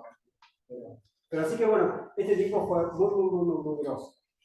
Tal vez el primer trabajo que sale en una revista científica de origen, digamos, producción en Buenos Aires, porque es una observación de un cometa y otras cosas que no podía hacer. No había, salvo los jesuitas que hacían circular muchas veces la información dentro de su red, no había científicos acá en el Cono Sur para hacer observaciones astronómicas interesantes. Y él estaba acá. Y entonces, bueno, las hacía y las publicamos, ¿no? Yo no sé si es él que hace la determinación de latitud y longitud del obelisco de Mayo, Sí. mal llamado pirámide de Mayo. Yo sé que él lo hizo también, pero también alguna vez escuché que lo habían hecho antes. Y no sé si Senillosa nos hizo también algo, pero no que sé. esas cosas son súper importantes. Vos, otra vez, es el Estado que se está organizando. Tiene que decir qué es un metro, tiene que decir qué es un hilo, tiene que decir dónde estamos para poder hacer mapas, cuál es la latitud y la longitud de un punto que no tenga difusión. ¿Bien? Todo eso lo tiene que hacer un Estado. Tiene que ser un Estado, si no, de cualquier cosa. Bueno, y Mossotti fue, pero me habían dicho que ya lo habían hecho antes. Sí, había una determinación anterior, pero yo creo que Mossotti tal vez lo hizo con mayor precisión. Bueno, terminado la historia de esta, de alguna forma. Ese es el hijo de Felipe Senillosa. Ah, este Sí. es el hijo. El pero tiene un espiritista. poquito como el padre. Sí. No, pero, mirá vos, así que me engañó. Sí, a todo el mundo, porque Es un Felipe Senillosa, pero es el hijo. Véase al gran padre. parte del ADN de Felipe Senillosa. La semilla nunca cae lejos de la 1830 y viene digamos, asume Rosas y empieza a haber conflictos entre los estudiantes universitarios, que son un color político muy distinto al de Rosas, Azul. y claro, celeste. Y bueno, y mucha de esta actividad que se desarrollaba en el marco de la universidad o que era satélite de la universidad se va perdiendo, y aparte mucha de esa gente toma el camino del exilio o se dedica completamente a la política y esos grupos se disuelven, salvo ellos dos. Ellos dos se quedan, pero sin hacer ya tanta física y matemática. Manuel Moreno va a ser nada menos que el ministro de Relaciones Exteriores de Rosas, ¿sí? Va a dejar completamente la química y va a ser el ministro de Relaciones Exteriores de Rosas y va a ser el autor del primer reclamo de Malvinas. En 1833 lo hace Manuel Moreno. Gente bastante dúctil, digamos, ¿no? Si soy químico, cuando se acabó, ahora hago política exterior y va a ser el autor del primer reclamo por las Islas Malvinas que se presenta allá. Y Senillosa va a estar muy cerca de Rosas, lo va a acompañar a muchas campañas al interior y demás, y le va a generar esta memoria de pesos y medidas para que sea utilizada ya como referencia a las normas IRAM, tendría que ser de la época, como referencia para el Estado Nacional. Fíjense que esto es 1833, esto es 1835. ¿Sí? Los pesos y medidas del doctor Felipe Senillosa. Acá no se nota, pero si en la otra página, esto está dedicado a Rosas. ¿Sí? Así que ellos eran, en general, después cuando caiga Rosas, lo van a perdonar y se va a guardar, y él se va a reciclar otra vez y va a ser diputado. Bueno. A ver, hizo una fortuna impresionante. Aparte, claro, el que mide el campo, ¿no? Porque mandan a medir el campo, que mandan un cuadrado de cada uno, No, pero además sabe cuáles son los buenos. Claro, además, sí. ¿No? Uno de sus hijos es uno de los fundadores de la sociedad rural. Ah, mirá. Bueno, Y ahí finalmente aparece Juan María Gutiérrez otra vez. En este proceso, después, digamos, Juan María Gutiérrez, lo traigo acá a colación, aunque todavía es joven, todavía no tiene estas ganas, y estamos hablando de 1830, ¿no? Pero Juan María Gutiérrez es de los que se va al exilio. Pero quería señalar esto. Juan María Gutiérrez, ahora sí me voy a poner completo a hablar de Juan María Gutiérrez, que antes señalaba el nombre como jovencito que andaba por ahí dando vueltas. Siempre un entusiasta sobre el tema de la ciencia. Siempre un entusiasta. Había acompañado a Avelino Díaz, había acompañado a Mossotti, estaba en los cursos, digamos así, que hacía el departamento topográfico siendo joven. Es que fue el empleado más joven del departamento topográfico cuando se funda. Sí, pero era 17 años tenía. Actualmente el departamento topográfico es la dirección de geodesia de la provincia de Buenos Aires. Que está en La Plata también. Está en La Plata y tiene todo el archivo, es una cosa absolutamente maravillosa. Este tipo de cosas era muy jovencito, era súper entusiasta, pero a la hora de estudiar en la carrera universitaria dijo: yo sigo derecho. Sigo derecho, me recibo abogado, así que estudió jurisprudencia por las dudas. Pero se exilia. ¿Qué hace cuando se exilia? Vive de la agrimensura. Pasa por Brasil, va a Colombia y demás, y el tipo va con su teorito y vivía de la agrimensura. El derecho no sé por qué se recibe, ¿por qué no se hizo eso? Digamos, ¿no? ¿Por qué no? El tipo vive de la agrimensura y termina en Chile, donde ya está Sarmiento, por ejemplo, donde había una movida muy interesante desde el lado de la ciencia, en Chile, recibiendo también a Andrés Bello, creador colombiano, que había pasado por Inglaterra, que tenía muy claro estas cosas de modelos universitarios y cómo organizar una universidad. También estaba en Chile, contratado por el gobierno chileno para que organizara la educación en Chile. Y contratado también un montón de geólogos europeos para empezar a valorar, para poder mencionar cuál era la riqueza que Chile tenía. En ese contexto llegan un montón de argentinos exiliados, en particular Gutiérrez. ¿Y a qué se dedica Gutiérrez, además de la agrimensura? Se dedica a escribir libros de matemática, ¿no? Por ejemplo, hace un libro de geometría, que es para niños, para que se usara en las escuelas, da clases de matemática en la formación de marinos en la academia militar chilena. Es decir, digo, se recibió abogado, pero siempre vinculado con la matemática. Y había señalado esto de que su participación, que siempre lo reforzaba, es desde muy jovencito con eso. Y la vez pasada yo decía, había un sueño constante que caía, que era de crear un centro de ciencia, de alguna manera. Tenía Belgrano para la matemática, que después se le sumaba Moreno, incorporándole química, y que eso volvía a desfallecer, volvía a derrumbarse, pero esa idea estaba permanente, hasta que Gutiérrez llega acá y, digamos, después de estar exiliado en Chile, participa de la batalla de Caseros primero, y esta escena donde está Mitre y Gutiérrez en la batalla de Pavón, ya estaba muy cerquita de formar parte del poder, sacarles una foto con Mitre en la batalla de Pavón, provincia de Buenos Aires, que otra vez vuelve a tomar energía. ¿Y qué cargo que es, Gutiérrez? Sí, yo quiero ser rector de la Universidad de Buenos Aires. ¿Y qué vas a hacer primero? Crear el Departamento de Ciencias Exactas. Ahora sí, ahora tenía que salir, ¿no? Y entonces, eso es lo que van a crear. Gutiérrez va a ser nombrado rector de la Universidad de Buenos Aires y crean, estableciendo un Departamento de Ciencias Exactas en la universidad y organizando su estudio. Hablando de esto de la relevancia, a nadie se le ocurre decir que Gutiérrez no creó la universidad, sino que la creó el gobernador de la provincia de Buenos Aires, que nadie sabe, o poca gente sabe cómo se llamaba el gobernador en ese momento.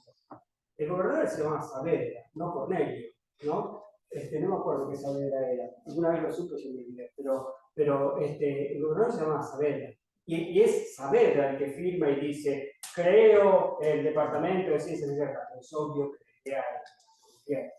digo esto por aquello, ¿no?, que decíamos antes de Presbítero Sáenz.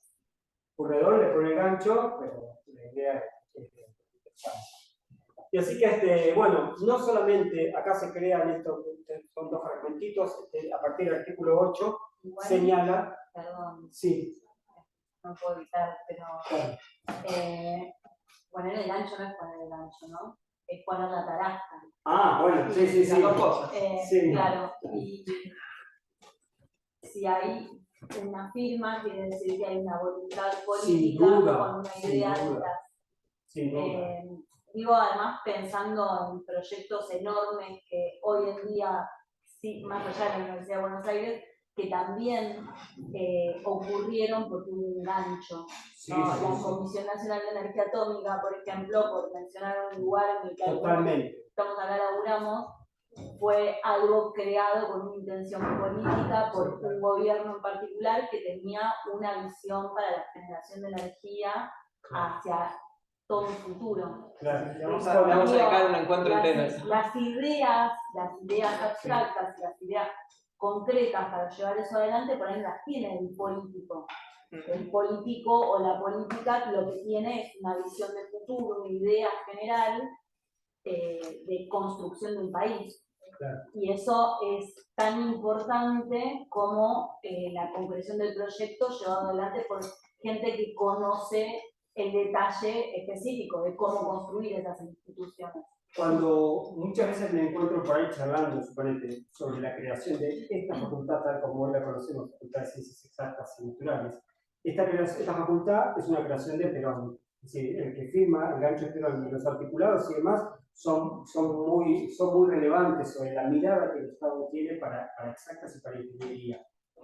Es el 1953. Y entonces ahí digo exactamente lo que vos decís. ¿Por qué? Porque muchas veces cuando uno está charlando y dice, no, bueno, pero no sabían nada, no les interesaba, viste, que si Carlos fue presidente no le interesaba otra cosa. Entonces digo exactamente lo que vos decís.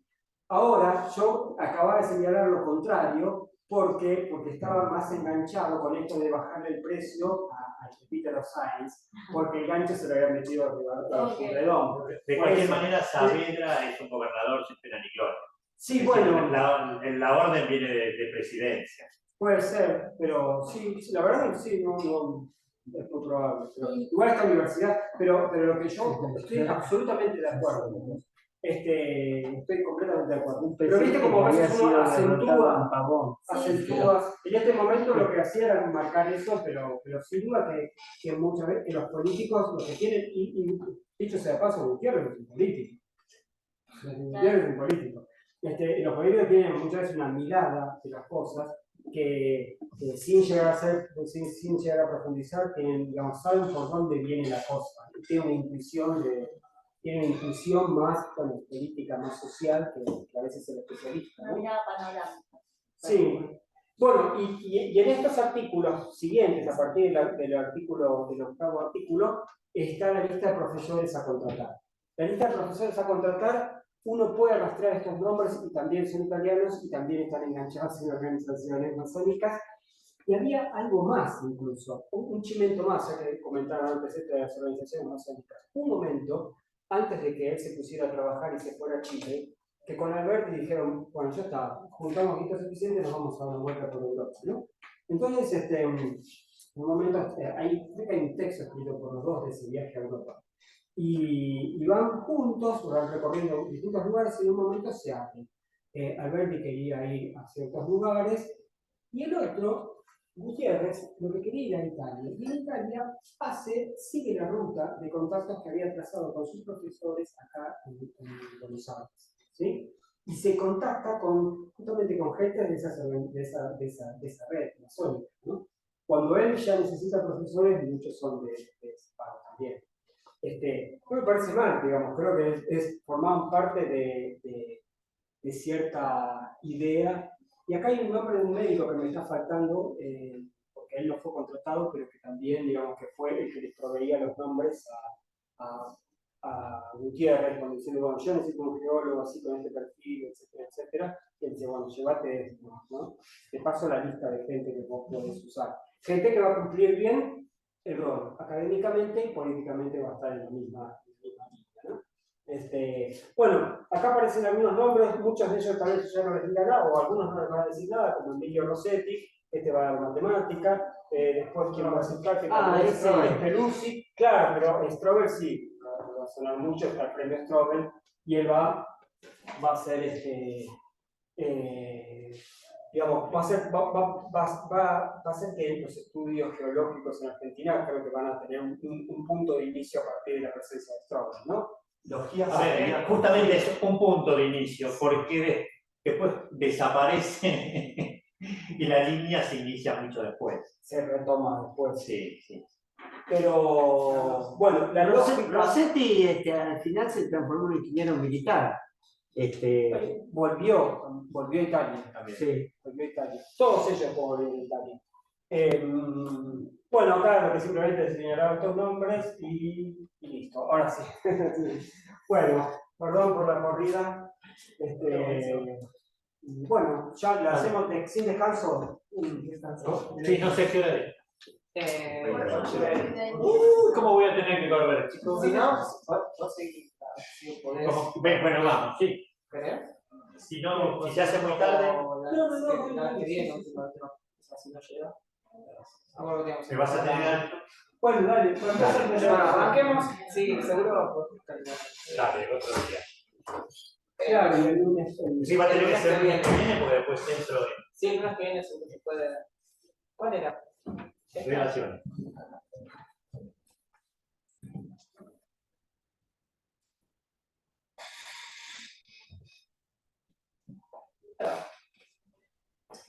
Bueno, en realidad esta charla nació de un proyecto del programa de historia que era hacer este año una reunión juntando sesquicentenarios de distintas instituciones vinculadas a la ciencia y en nuestro país. Y una de ellas, digamos, es justamente la Sociedad Científica Argentina, pero no me quiero adelantar a la charla. Que de cualquier manera, esta idea es que en el momento de su fundación es como una cinta de Moebius. La gente que está en la sociedad científica es la misma que está en el departamento de ciencias exactas y naturales. Pero, como yo soy un disperso total, se habrán dado cuenta, vamos a empezar un poco introduciendo el periodo en el cual esta creación, tanto de la universidad y sobre todo de la Sociedad Científica Argentina, se produce. Confederación Argentina 1831-1861. La Argentina vive ahí un periodo sumamente complejo, con dos épocas diferentes, cuyo eje de partición es la batalla de Caseros, digamos, ¿no? Así que vamos viendo rápidamente, como había bien dicho Carlos, uno de los elementos que muestra el estado de desarrollo de un país es la calidad de sus mapas. Y por otro lado, uno de los elementos necesarios para comprar y vender campos es que haya mapas y topógrafos, para que se sepa dónde empieza mi campo y dónde termina el de mi vecino. Y la provincia de Buenos Aires desarrolla esta institución, el Instituto Topográfico, que cambia de nombre varias veces y que finalmente termina siendo, como yo había dicho recién, el Instituto de Geodesia de la provincia, por un lado, y por otro el Instituto Geográfico, que fue militar y hoy en día es el Instituto Geográfico Nacional. Pero ustedes pueden ver que estos mapas son de bastante calidad para lo que son los mapas de la época, 1831. Fíjense que la indefinición de los interiores continentales es terrorífica. ¿Y ese mapa quién lo produce? Estos mapas se publican fundamentalmente en Inglaterra y después un poco en Estados Unidos. Pero este creo que está publicado en Inglaterra. En Inglaterra se publica un mapa excelente de la provincia de Buenos Aires, pero porque la información se la da Rosas, o sea, que es una gran pelea del hijo del general Arenales, que se llama también José Arenales, que era en ese momento el responsable del Instituto Topográfico, que no le parece bien que se le dé la información de digamos, de la provincia de Buenos Aires para que se publique en Inglaterra. Pero bueno, también les dio la colección de fósiles, les dio el meteorito, bueno, había que quedar bien, más allá de la vuelta de obligado. Perdón. Sí, de hecho. Esto es el Buenos Aires de la época. Fíjense, 1832. Aquí se ve ya, bueno, no se ve muy bien, la iglesia protestante que todavía existe, y por supuesto el fuerte y el núcleo antiguo de la ciudad, y algo que a los geólogos nos encantaría conservar, que son las capas de tosca que estaban en la costa. Bien. Lo acaba de mostrar, si yo toco acá también cambia. Sí, no.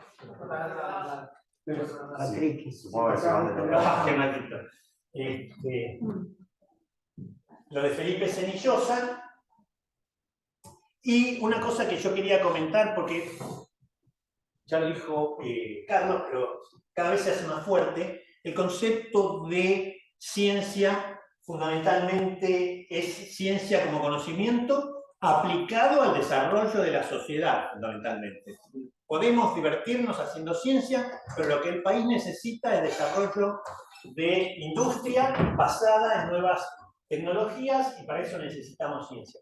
Esto es el molino harinero San Francisco, y créase o no, esta es la parte de arriba del fuerte, y esto es la avenida Paseo Colón. Aquí se puede ver la famosa Aduana Vieja, y aquello de por allá atrás son las iglesias. Perdón, ¿puedo hacer una pregunta muy pura? ¿Cómo? Si te puedo hacer una pregunta muy paga, es preciosa. No. Cuando vos decís lo que el país necesita, ¿también te referís a ahora? Porque lo decís con mirada histórica, pero ¿ahora también? Ningún país se puede desarrollar independientemente sin tecnología propia. No era la pregunta. Me refiero a la ciencia necesita estar enfocada alrededor de la industria actual y nacional. Mira, te voy a decir una frase de lenguaje. No hay ciencias aplicadas no hay ciencias básicas sin ciencias. No hay ciencias aplicadas sin ciencias básicas. Si vos querés desarrollar nuevas tecnologías, tenés que desarrollar nuevos aspectos de la ciencia. Porque si no te los van a vender. Bien. Teníamos el Molino de San Francisco, el edificio más alto de Buenos Aires, que no sobresale porque está debajo de la barranca. Pero en ese momento la construcción más importante de Buenos Aires, 1846, con máquinas de vapor para moler. Y de aquí, de este edificio, surge todavía un montón de proyectos que tienen que ver con impulsar el agua a los depósitos y hacer un servicio de aguas corrientes que funciona no como tal, sino que te terminan vendiéndole el agua a los carros de los aguateros, que entonces ya no tenían que bajar al río. Batalla de Caseros, 1852, cambios radicales en la política, firma del Acuerdo de San Nicolás, y un suceso fundamental en la historia de ese momento, que es que los porteños, como los llamamos hoy, pero que en ese momento los porteños eran los provincianos, ¿sí? Porque además, está bien, había un núcleo de comerciantes, pero el resto de los tipos que vivían en Buenos Aires eran todos latifundistas. Entonces, no queremos dar las rentas de nuestro puerto, no queremos esto, no queremos los otros, nosotros, la plata nuestra es para nosotros. ¿Algo que ver con la coparticipación federal hoy en día? No sé si les suena. Bueno, la cuestión es que estamos con que Buenos Aires es independiente y tiene toda su platita para sí. Y la empieza a gastar en desarrollo. Bueno, se hace la Constitución de 1853, naturalmente, y esa Constitución hace algo muy importante.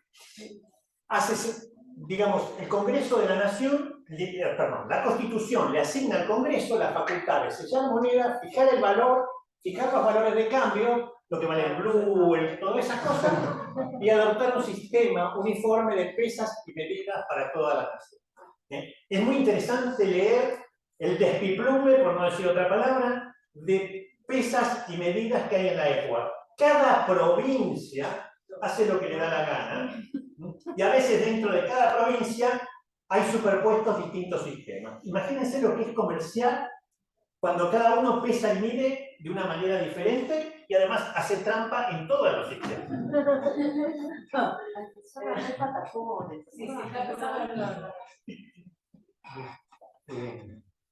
Bien. No tengo la fecha de la creación de la Oficina Nacional de Pesas y Medidas, pero llega un momento en que se crea. En octubre de 1857 se legaliza el sistema métrico decimal en Buenos Aires y en 1863 se adopta el sistema métrico decimal para todo el país. Pasa a ser el sistema oficial del país y se pide que todos los demás vayan siendo reemplazados. Bueno, si leen lo de Cenillosa se van a dar cuenta del caos de medidas, porque justamente Cenillosa escribe ese libro porque es un problema. Bien, y acá empezamos a tener un segundo episodio de un lío que ya le había pasado a Rivadavia, que es el hecho de que hay que nombrar una capital federal, ¿no? Y lo que dice la Constitución es que las autoridades que ejercen el gobierno federal residen en la ciudad de Buenos Aires, que es declarada capital de la Confederación por una ley especial, que naturalmente la provincia de Buenos Aires no acepta. ¿No? Esto es letra muerta. Lo que le asigna la Constitución como capital federal es este triangulito que ven acá. Se quedan con todo. La provincia se queda sin lo que es el núcleo. Ojo que esto no existía en esa época, ¿eh? Esto es posterior, en La Plata. La Plata, Berizo, Ensenada, todo esto. Buenos Aires era esto. Y aquí tenemos esta figura que muestra las distintas capitales. La de Rivadavia, que le cuesta al gobierno, es esta franja. Esta es la que propone esa Constitución y esta es la capital actual un poquito deformada. Vamos a ver después cómo se llega a eso. Es nombrado Urquiza presidente de la Confederación a la edad de 53 años. Todo el mundo dice que Urquiza tuvo como 100 hijos, no es verdad. Tuvo solamente 23. Y fíjense esto lo saqué de una presentación, pero los datos son ciertos. Confederación Argentina tiene las provincias de Entre Ríos, Corrientes, Santa Fe, Córdoba, Catamarca, Santiago del Estero, San Luis, Mendoza, La Rioja, San Juan, Tucumán, Salta y Jujuy. Tiene un estado de gobierno federal y el presidente es él. Los límites entre estas provincias no tienen nada que ver con el mapa actual. Tengamos muy claro eso, ¿no? Los caudillos del interior se pelean permanentemente por los límites y aún hoy en día hay situaciones de límites que no están terminados de definir. El Estado de Buenos Aires, ¿qué tiene? Es un Estado autónomo, no forma parte de la Confederación, tiene gobierno propio, tiene constitución propia, y esto que es lo más importante, maneja la aduana y el puerto de Buenos Aires. Tiene casa de moneda propia y tiene su propio banco, el Banco de la Provincia. Primer banco privado que después pasa a ser estatal de toda América del Sur. Fundado en 1821. Tiene un presupuesto 4 veces mayor que el de las 13 provincias de la Confederación. ¿Se dan cuenta lo que significa eso? Y bien, no quiere nacionalizar sus ingresos. Bien. Mapas, 1853, 1855. Fíjense la diferencia de los mapas. El interior se pintaba como al cartógrafo le daba la gana. Porque las provincias no tenían mapas propios. Eran fundamentalmente ciudades con áreas de influencia y a lo mejor en las rutas, en los caminos sí había pueblos donde se sabía a dónde pertenecían. En el resto del territorio no vivía nadie. Constitución de Buenos Aires, jurada el 25 de mayo de 1854, uno de los primeros daguerrotipos que se toman en Buenos Aires. La catedral, la pirámide de Mayo, hecha ya refaccionada por Prilidiano Pueyrredón, pero todavía en su posición original frente a la pirámide, frente a la catedral. Esto de aquí es los actos de Riglo, la cárcel y luego venía el cabildo. Y acá tenemos algo muy interesante. En 1854 se inicia la enseñanza oficial de farmacia en la UBA. En el 56 se funda la Asociación Farmacéutica Argentina que luego es la Asociación Nacional de Farmacia y que termina siendo la Academia Nacional de Farmacia y Bioquímica. Y en 1858 se empieza a publicar la primera revista científica argentina, que no solamente publicaba cosas de farmacia, sino que, por ejemplo, publicaba discursos y publicaba artículos de otras disciplinas, porque era la única que había acá. Lamentablemente no está digitalizada, y lo único que puedo encontrar en todo lo que busqué es este cachito del número 1 de la revista. ¿Qué pasa en 1854? Se funda la Asociación de Amigos de la Historia Natural del Plata para fomentar el Museo de Historia Natural, que había sido trasladado desde donde lo había dejado Carlos en la iglesia de Santo Domingo, nuevamente a la Manzana de las Luces, donde nunca había funcionado como museo, sino que simplemente las cosas se habían depositado allí.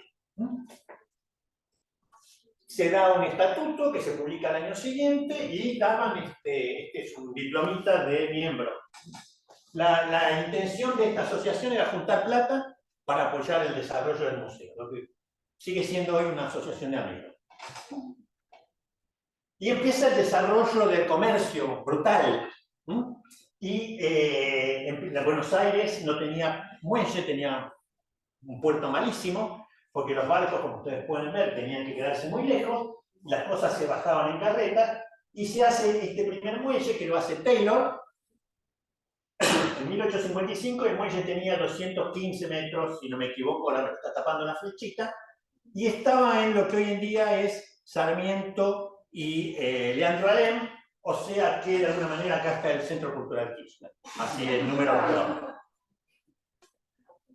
Y esto era el Paseo de Julio, lo que es El paseo Leandro Alem. Compañía Primitiva de Gas, inaugurada en 1856, estaba en Retiro. Hoy en día, en el medio de esta cosa, está la Torre de los Ingleses. Pongo esto del desarrollo industrial porque creo que es lo que contextualiza cómo va avanzando, digamos, la ciudad, porque no es que va avanzando el país, en realidad va avanzando solamente la ciudad de Buenos Aires, las provincias siguen quedándose en octavo. Pero fíjense la cantidad de barcos que hay siempre esperando en la rada para descargar o cargar mercadería. Esto es el Catastro Real de 1861, un documento maravilloso que cubre gran parte de la ciudad de Buenos Aires de esa época, dibujadito a mano, unas hojas de este tamaño, y aquí tenemos la planta de gas donde estaba. Me perdí en algo. ¿Y el resto de lo que es la provincia de Buenos Aires? No la baja provincia, sino el conurbano. ¿Eso en qué? Son pueblitos. Pero no era parte de la ciudad de Buenos Aires. No. Ahora vamos a ver cómo creció la ciudad de Buenos Aires, porque es interesante también. El resto del mundo vivía pueblitos rurales. Claro, pero quiero decir, legalmente, digamos, era parte de la confederación. No. La provincia de Buenos Aires, los límites, digamos, de la provincia de Buenos Aires hacia el norte estaban bien definidos, los límites con Santa Fe estaba clarísimo, Arroyo del Medio, toda esta cosa.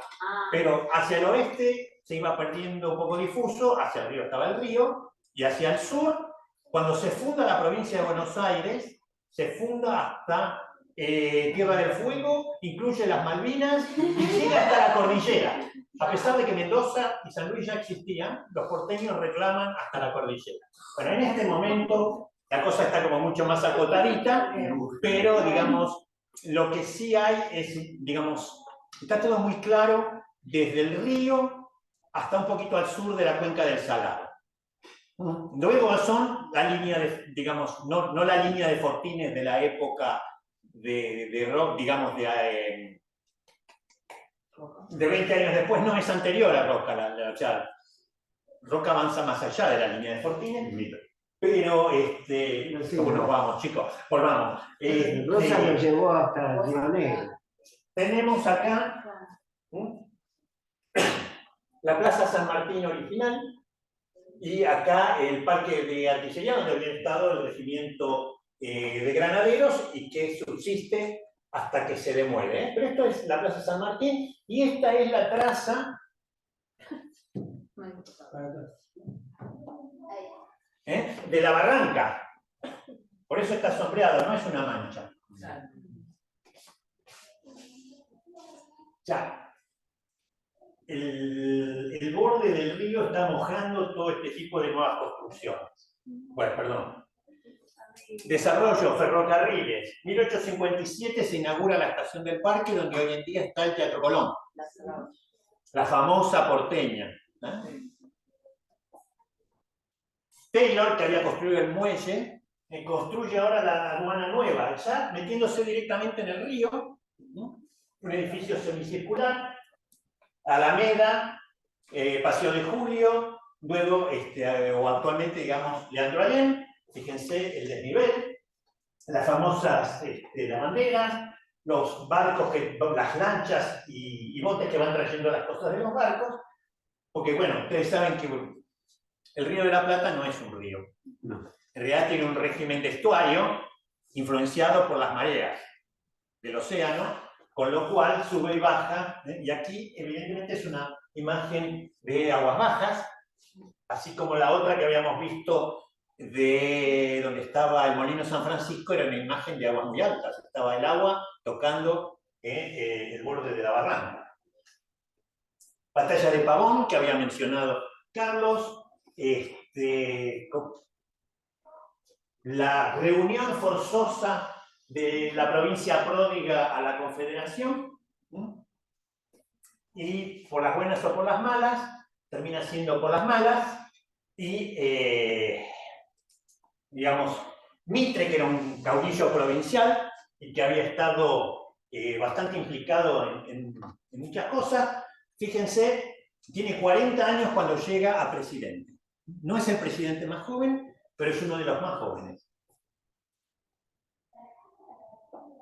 Aquí lo tenemos ya con traje de presidente. En esos vaivenes que Buenos Aires vuelve a ser capital de la nación, hay un periodo en el cual Confederación y Nación se superponen, y este edificio está conservado en el edificio que ahora es de la AFIP, me parece, ahí en Balcarce y Hipólito Yrigoyen, y funciona la Academia Nacional de la Historia. No todo el edificio, pero sí la sala de sesiones. Es un lugar muy lindo para visitar. Esto que se ve acá atrás es el correo, que luego se une y se transforma en la Casa Rosada. Las puertas sí están conservadas. Son muy lindas. Vemos que los mapas van mejorando en el detalle, se va conociendo el interior y se va comercializando, porque además, si yo tengo que hacer líneas férreas, tengo que tener muy claro cuánto va a medir la línea, cuánto territorio le voy a dar, hasta dónde va a llegar, etcétera, etcétera. Fíjense, 1864 se crea la Esperilina. El señor Bagley trabajaba en la droguería La Estrella, que todavía existe la última sucursal que sobrevive en Alcina y Defensa, propiedad del Museo de la Ciudad, que era de Marchi, que es un señor que llega y se dedica a la farmacia y a la droguería. El algodón La Estrella sigue siendo esa marca, crea todo un imperio. Su hija se casa con la hija de Quiroga, y otra de sus hijas, si no me equivoco, se casa con un hijo de Roca, pero la cuestión que construye el imperio Bagley, ¿sí? Que falleció hace poco, me parece. No sé, sí, la marca creo que sigue, pero... Y ¿sabes qué? Que acá al altura del monte se corta, que va con vectores. Esto estaba justo enfrente del Hospital Elizalde. Sí, no. Después De la Casa Cuna.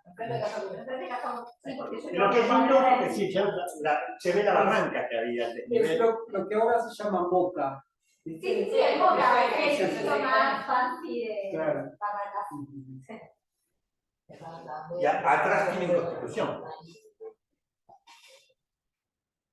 Interesante, es un periodo en el cual, si bien no tenemos guerras internas, y esto pasa un poco también en la época de Rivadavia, el gran problema que tiene Rivadavia es la guerra con el Brasil, y los resultados militarmente buenos, pero políticamente nefastos.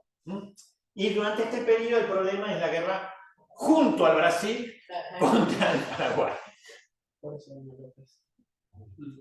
Bien. 16 de junio de 1865, entonces, como ya relató Carlos, se recrea el Departamento de Ciencias Exactas, que después va a dar origen a nuestra facultad. Y encontré por casualidad esa caricatura que está buenísima. Bien. Buenos Aires sigue creciendo. Tenemos la aduana de Taylor con el muelle del Taylor y un nuevo muelle acá que es el muelle de las Catalinas, que es un muelle que se usa exclusivamente para carga, en donde hoy en día se sigue llamando las Catalinas, y el nombre proviene de Santa Catalina de Siena, que era el convento que está atrás de la Galería Pacífico.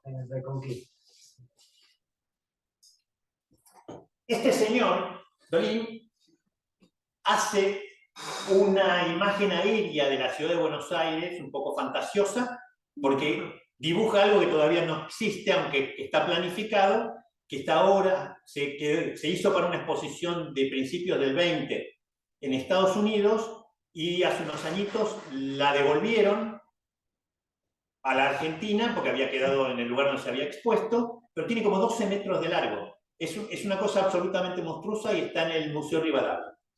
Pero si la googlean, vale la pena mirarla. Bien. Otro hecho importante, en 1866 se funda la Asociación Paleontológica de Buenos Aires, pero no pude encontrar ninguna información, así googleando rápidamente, sobre ella. Habíamos mencionado lo del primer ferrocarril, allí en el parque. Los ferrocarriles siguen creciendo, no son todos ingleses, ni están todos en Buenos Aires. La compañía del Ferrocarril Central nace como una idea de ferrocarril entre Rosario y Córdoba. Piensen que ahí empieza a ser Rosario también una ciudad industrial, agroexportadora, y las dos cosas, ¿no? Y hay que mover materias primas. Esto sería el plano de las manzanas de Buenos Aires, la Barranca rodeando todo, y el Riachuelo, y el ferrocarril central de Buenos Aires, que termina estando aquí. Aquí está Retiro, y aquí, bueno, no importa. Y el ferrocarril que iba a Ensenada, que vamos a ver algunas imágenes después. Esto es la primitiva estación Retiro. Esta es el ferrocarril central argentino. La foto esta está tomada desde la Casa de Gobierno. En la estación está, después se incendió, ahí está el muelle de pasajeros, y acá atrás está la aduana vieja y el otro muelle. Esta es la Paseo Colón, y esto ya es la subida a Rivadavia. Y aquí, digamos, van pasando los años, esto está todo ordenado secuencialmente. Y asume Sarmiento, que tiene 57 años, en 1868. Hay una frase que yo tengo la diapositiva de un edificio que vi en Italia que dice: no hay república sin estadísticas. Algo que ya mencionó Carlos cuando se hace en la década del 20, se crea el Departamento de Estadísticas, ¿no? Entonces, una de las cosas más importantes en un país que está creciendo, en una ciudad que está creciendo también enormemente, es tener las estadísticas. ¿Quién es la población? ¿Cuántos hombres? ¿Cuántas mujeres? ¿Cuántos niños? ¿Cuántos saben leer y escribir? ¿Cuántos no? ¿Cuántos tienen profesiones? Etcétera, etcétera, etcétera. Porque eso es lo que permite planificar. Población de Buenos Aires en esa fecha, 178.000 personas. Un barrio de hoy en día.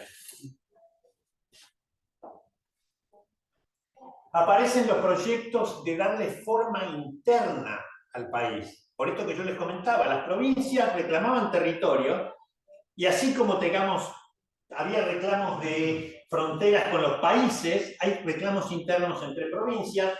Esto es un trabajo de Nicasio Oroño en 1869. Es difícil de ver, pero está lleno de territorios nacionales. Todas las zonas que son como conflictivas se convierten en territorios nacionales para ir gestionando después cómo se subdivide. 4 de abril de 1869 empieza a funcionar el Servicio de Aguas Corrientes, que tenía su planta en donde hoy está el Museo Nacional de Bellas Artes. Y acá una gran pila de caños para ir armando las redes. Problemas graves de la época, que tienen que ver también con este tema del desarrollo de salubridad, de aguas corrientes, de cloacas y todo esto. En 1871, que sería la fecha que nos interesa, murieron 13.614 personas sobre una población de 187. Fíjense que habíamos visto en la época, 2 años antes, en la época de Sarmiento, la población era de 178.000, y a la época de, ya teníamos 187, es decir, está creciendo rápidamente la población. Este es el boceto del cuadro de Blanes sobre las víctimas de la fiebre amarilla, que, digamos, no es el que finalmente hace gigantesco, que es mucho más suave de ver, mucho menos trágico, pero que revela esa realidad de la época, donde una ciudad, digamos, sufre un golpe sumamente importante en el aspecto sanitario, pero ya habíamos tenido epidemias anteriores, tanto de cólera como de fiebre amarilla. Y esto es interesante porque nos permite 2 cosas. Una, ver la situación política del momento, y otra, ver nuestra propia historia. Manzana de las Luces, Iglesia de San Ignacio, Colegio Nacional. Lo que había sido propiedad de Rosas se convierte en el gobierno de la provincia. Es muy interesante porque ni los provincianos ni los porteños tenemos conciencia que ya desde la época de Rosas, porque Rosas gobernaba desde su casa, no gobernaba desde el fuerte porque era inhabitable, estaba hecho un desastre, durante casi 40 años o 50, la provincia se gobierna desde acá. Y aquí tiene desde 1821 la legislatura. Y esto fue una parte que se privatizó en algún momento y que luego se recompró cuando se demuele todo y se hace el Colegio Nacional nuevo. Y por supuesto acá tenemos la universidad, el museo, la dirección de escuelas, que después va a ser el edificio de ingeniería, el departamento topográfico que yo les había comentado.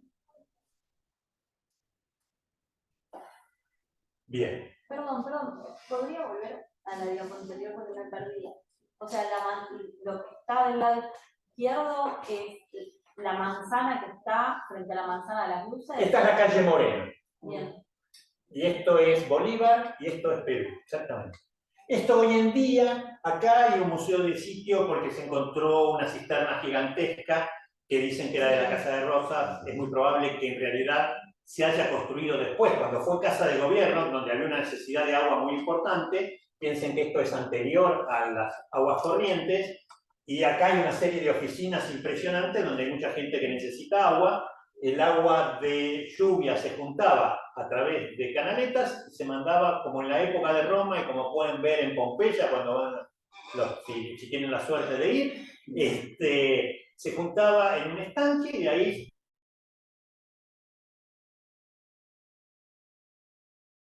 se depuraba un poco y la freática o a la napa, digamos, mejor, que estaba más abajo, sino que la gente juntaba el agua de lluvia.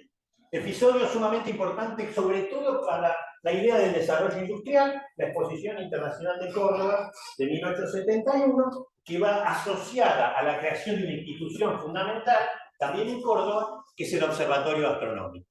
Ahí viene un señor Bull, que digamos es un personaje que contribuye fuertemente al desarrollo de la ciencia. Y se contrata al señor Víctor de Mbusi para hacer el plano, el mapa de la República Argentina. Esto está disponible en internet, es absolutamente fantástico para los que les gusta la cartografía más o menos antigua, y digamos ya empezamos a tener una cartografía bastante parecida a la actual. En realidad el señor no le salió muy bien la Sierra de la Ventana acá, pero eso lo sabemos los geólogos. Pero tenemos ya, y sobre todo tenemos mucha información del interior, georreferenciada, diríamos hoy, con determinaciones de latitud y longitud en el interior del país, que era donde más estaban faltando. Otra industria antigua e importante, de la fábrica Noel. La fábrica Noel ya existía en la época de Rosas. Dice Mansilla hijo, cuando cuenta su memoria, que cuando iba a visitar a su tío, que era Juan Manuel de Rosas, a la casa de Moreno 550, ahí estaba enfrente, le daban confites de color punzón. Y es muy probable que se fabricaran en la fábrica de este señor, que en algún momento estuvo en la esquina de Carlos Calvo y Defensa. Y ya no existe más Noel, ¿no? Creo que tampoco, estas fábricas me parece. Las fábricas siguen existiendo, pero los capitales sabían de quién son. Está bien, pero fue la verdad de los pobres de los La compró Pagani en los 90. Helado Noé, caramelo Noé, entonces. Claro, no, pero Ahora tenés helados Arco. Y llegamos al 28 de julio de 1872.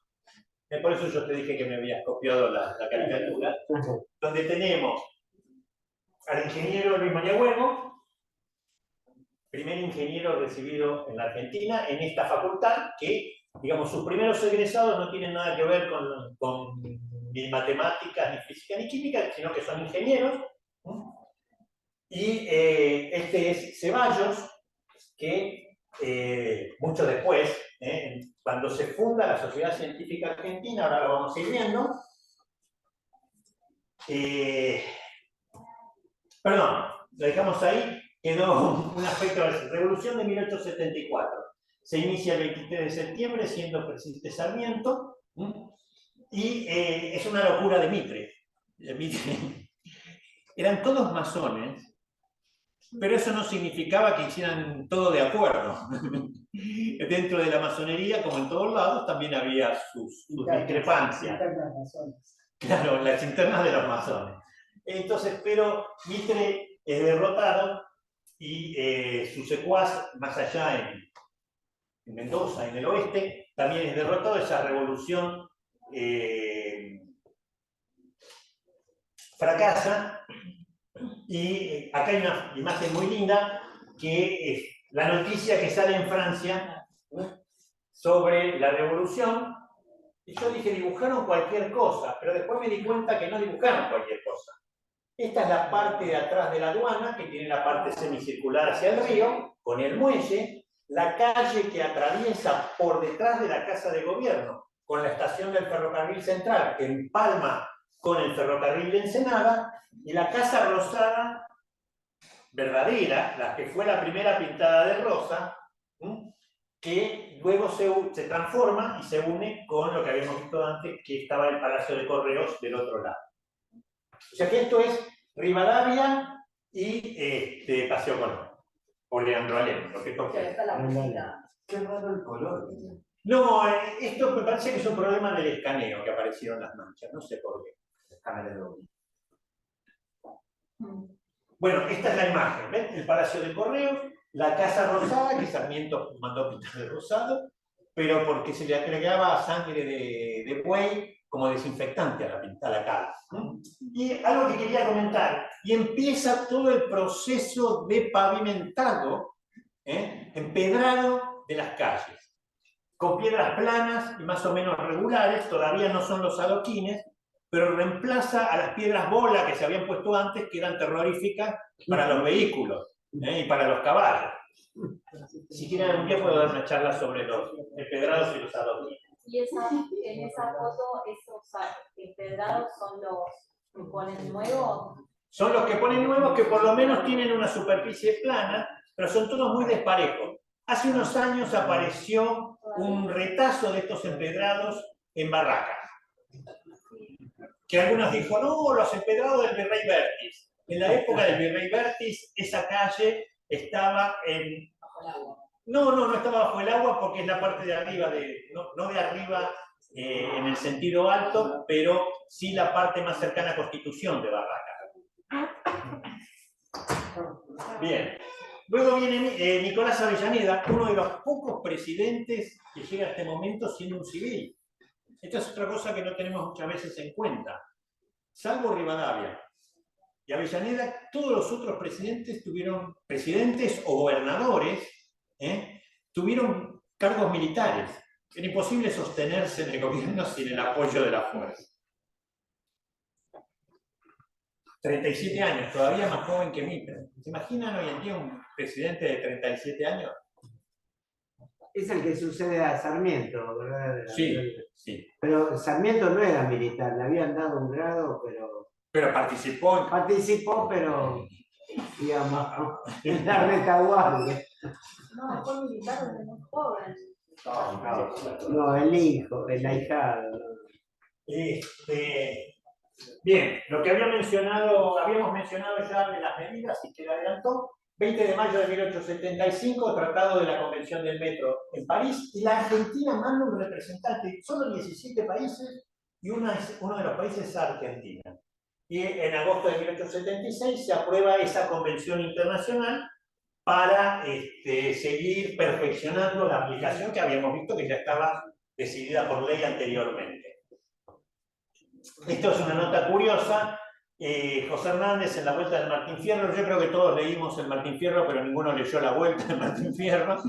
Hay una cosa que dice: voy a hacerle mis preguntas ya que a tanto me convida, y vencerán la partida si una explicación me da sobre el tiempo y la medida, el peso y la cantidad.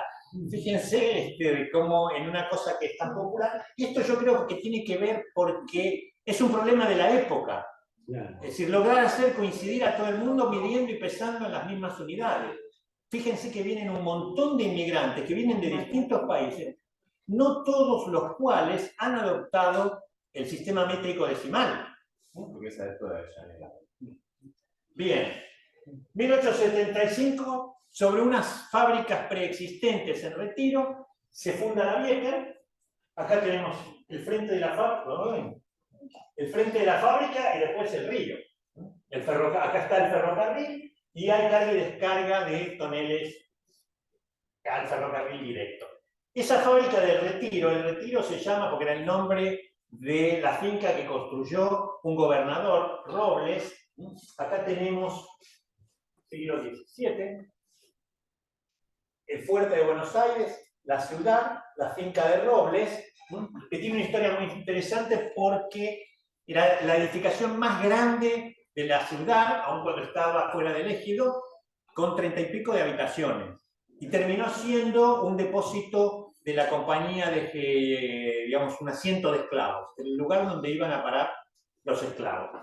El otro fue la casa que fue construido para tal, lo que se llama la casa de Basavilbaso, que nunca fue de Basavilbaso, fue de Escuénaga, que era su socio, y luego había otra en la barranca del Parque Lezama. Buenos Aires fue un centro de comercialización de esclavos muy grande. Lo que pasa es que no quedaban en Buenos Aires, sino que iban a las minas. Bien.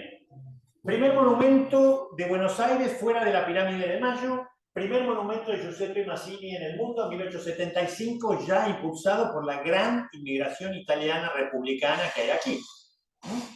Bien. Lavalle y... Plaza Roma. Lavalle y Androlén. Sí. Es decir, el monumento está casi en el mismo lugar, un poquito más cerca de la vereda, pero de acá para allá el río ha desaparecido. 29 de agosto de 1875 se crea el Club Industrial Argentino con el propósito de dejar establecida una sociedad a cuyo amparo puedan actuar los industriales para conseguir, con un trabajo constante, la adopción de varias reformas económicas. Luego se crea el Centro Industrial, luego se juntan ambos y surge la Unión Industrial Argentina, que llega hasta el día de hoy con la finalidad exclusiva de pedir proteccionismo y luchar contra las importaciones. Desde su fundación.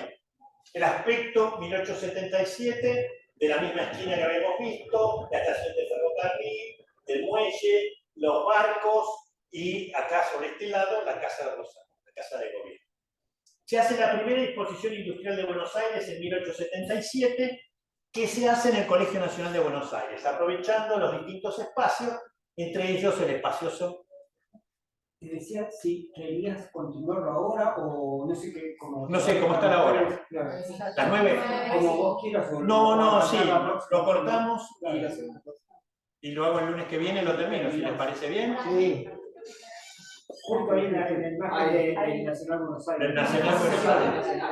¿Qué? No, lo anterior. Sí, pero no es en la construcción actual. No, el anterior, Este es el patio del Colegio de Juvenilia. Ah, está bien.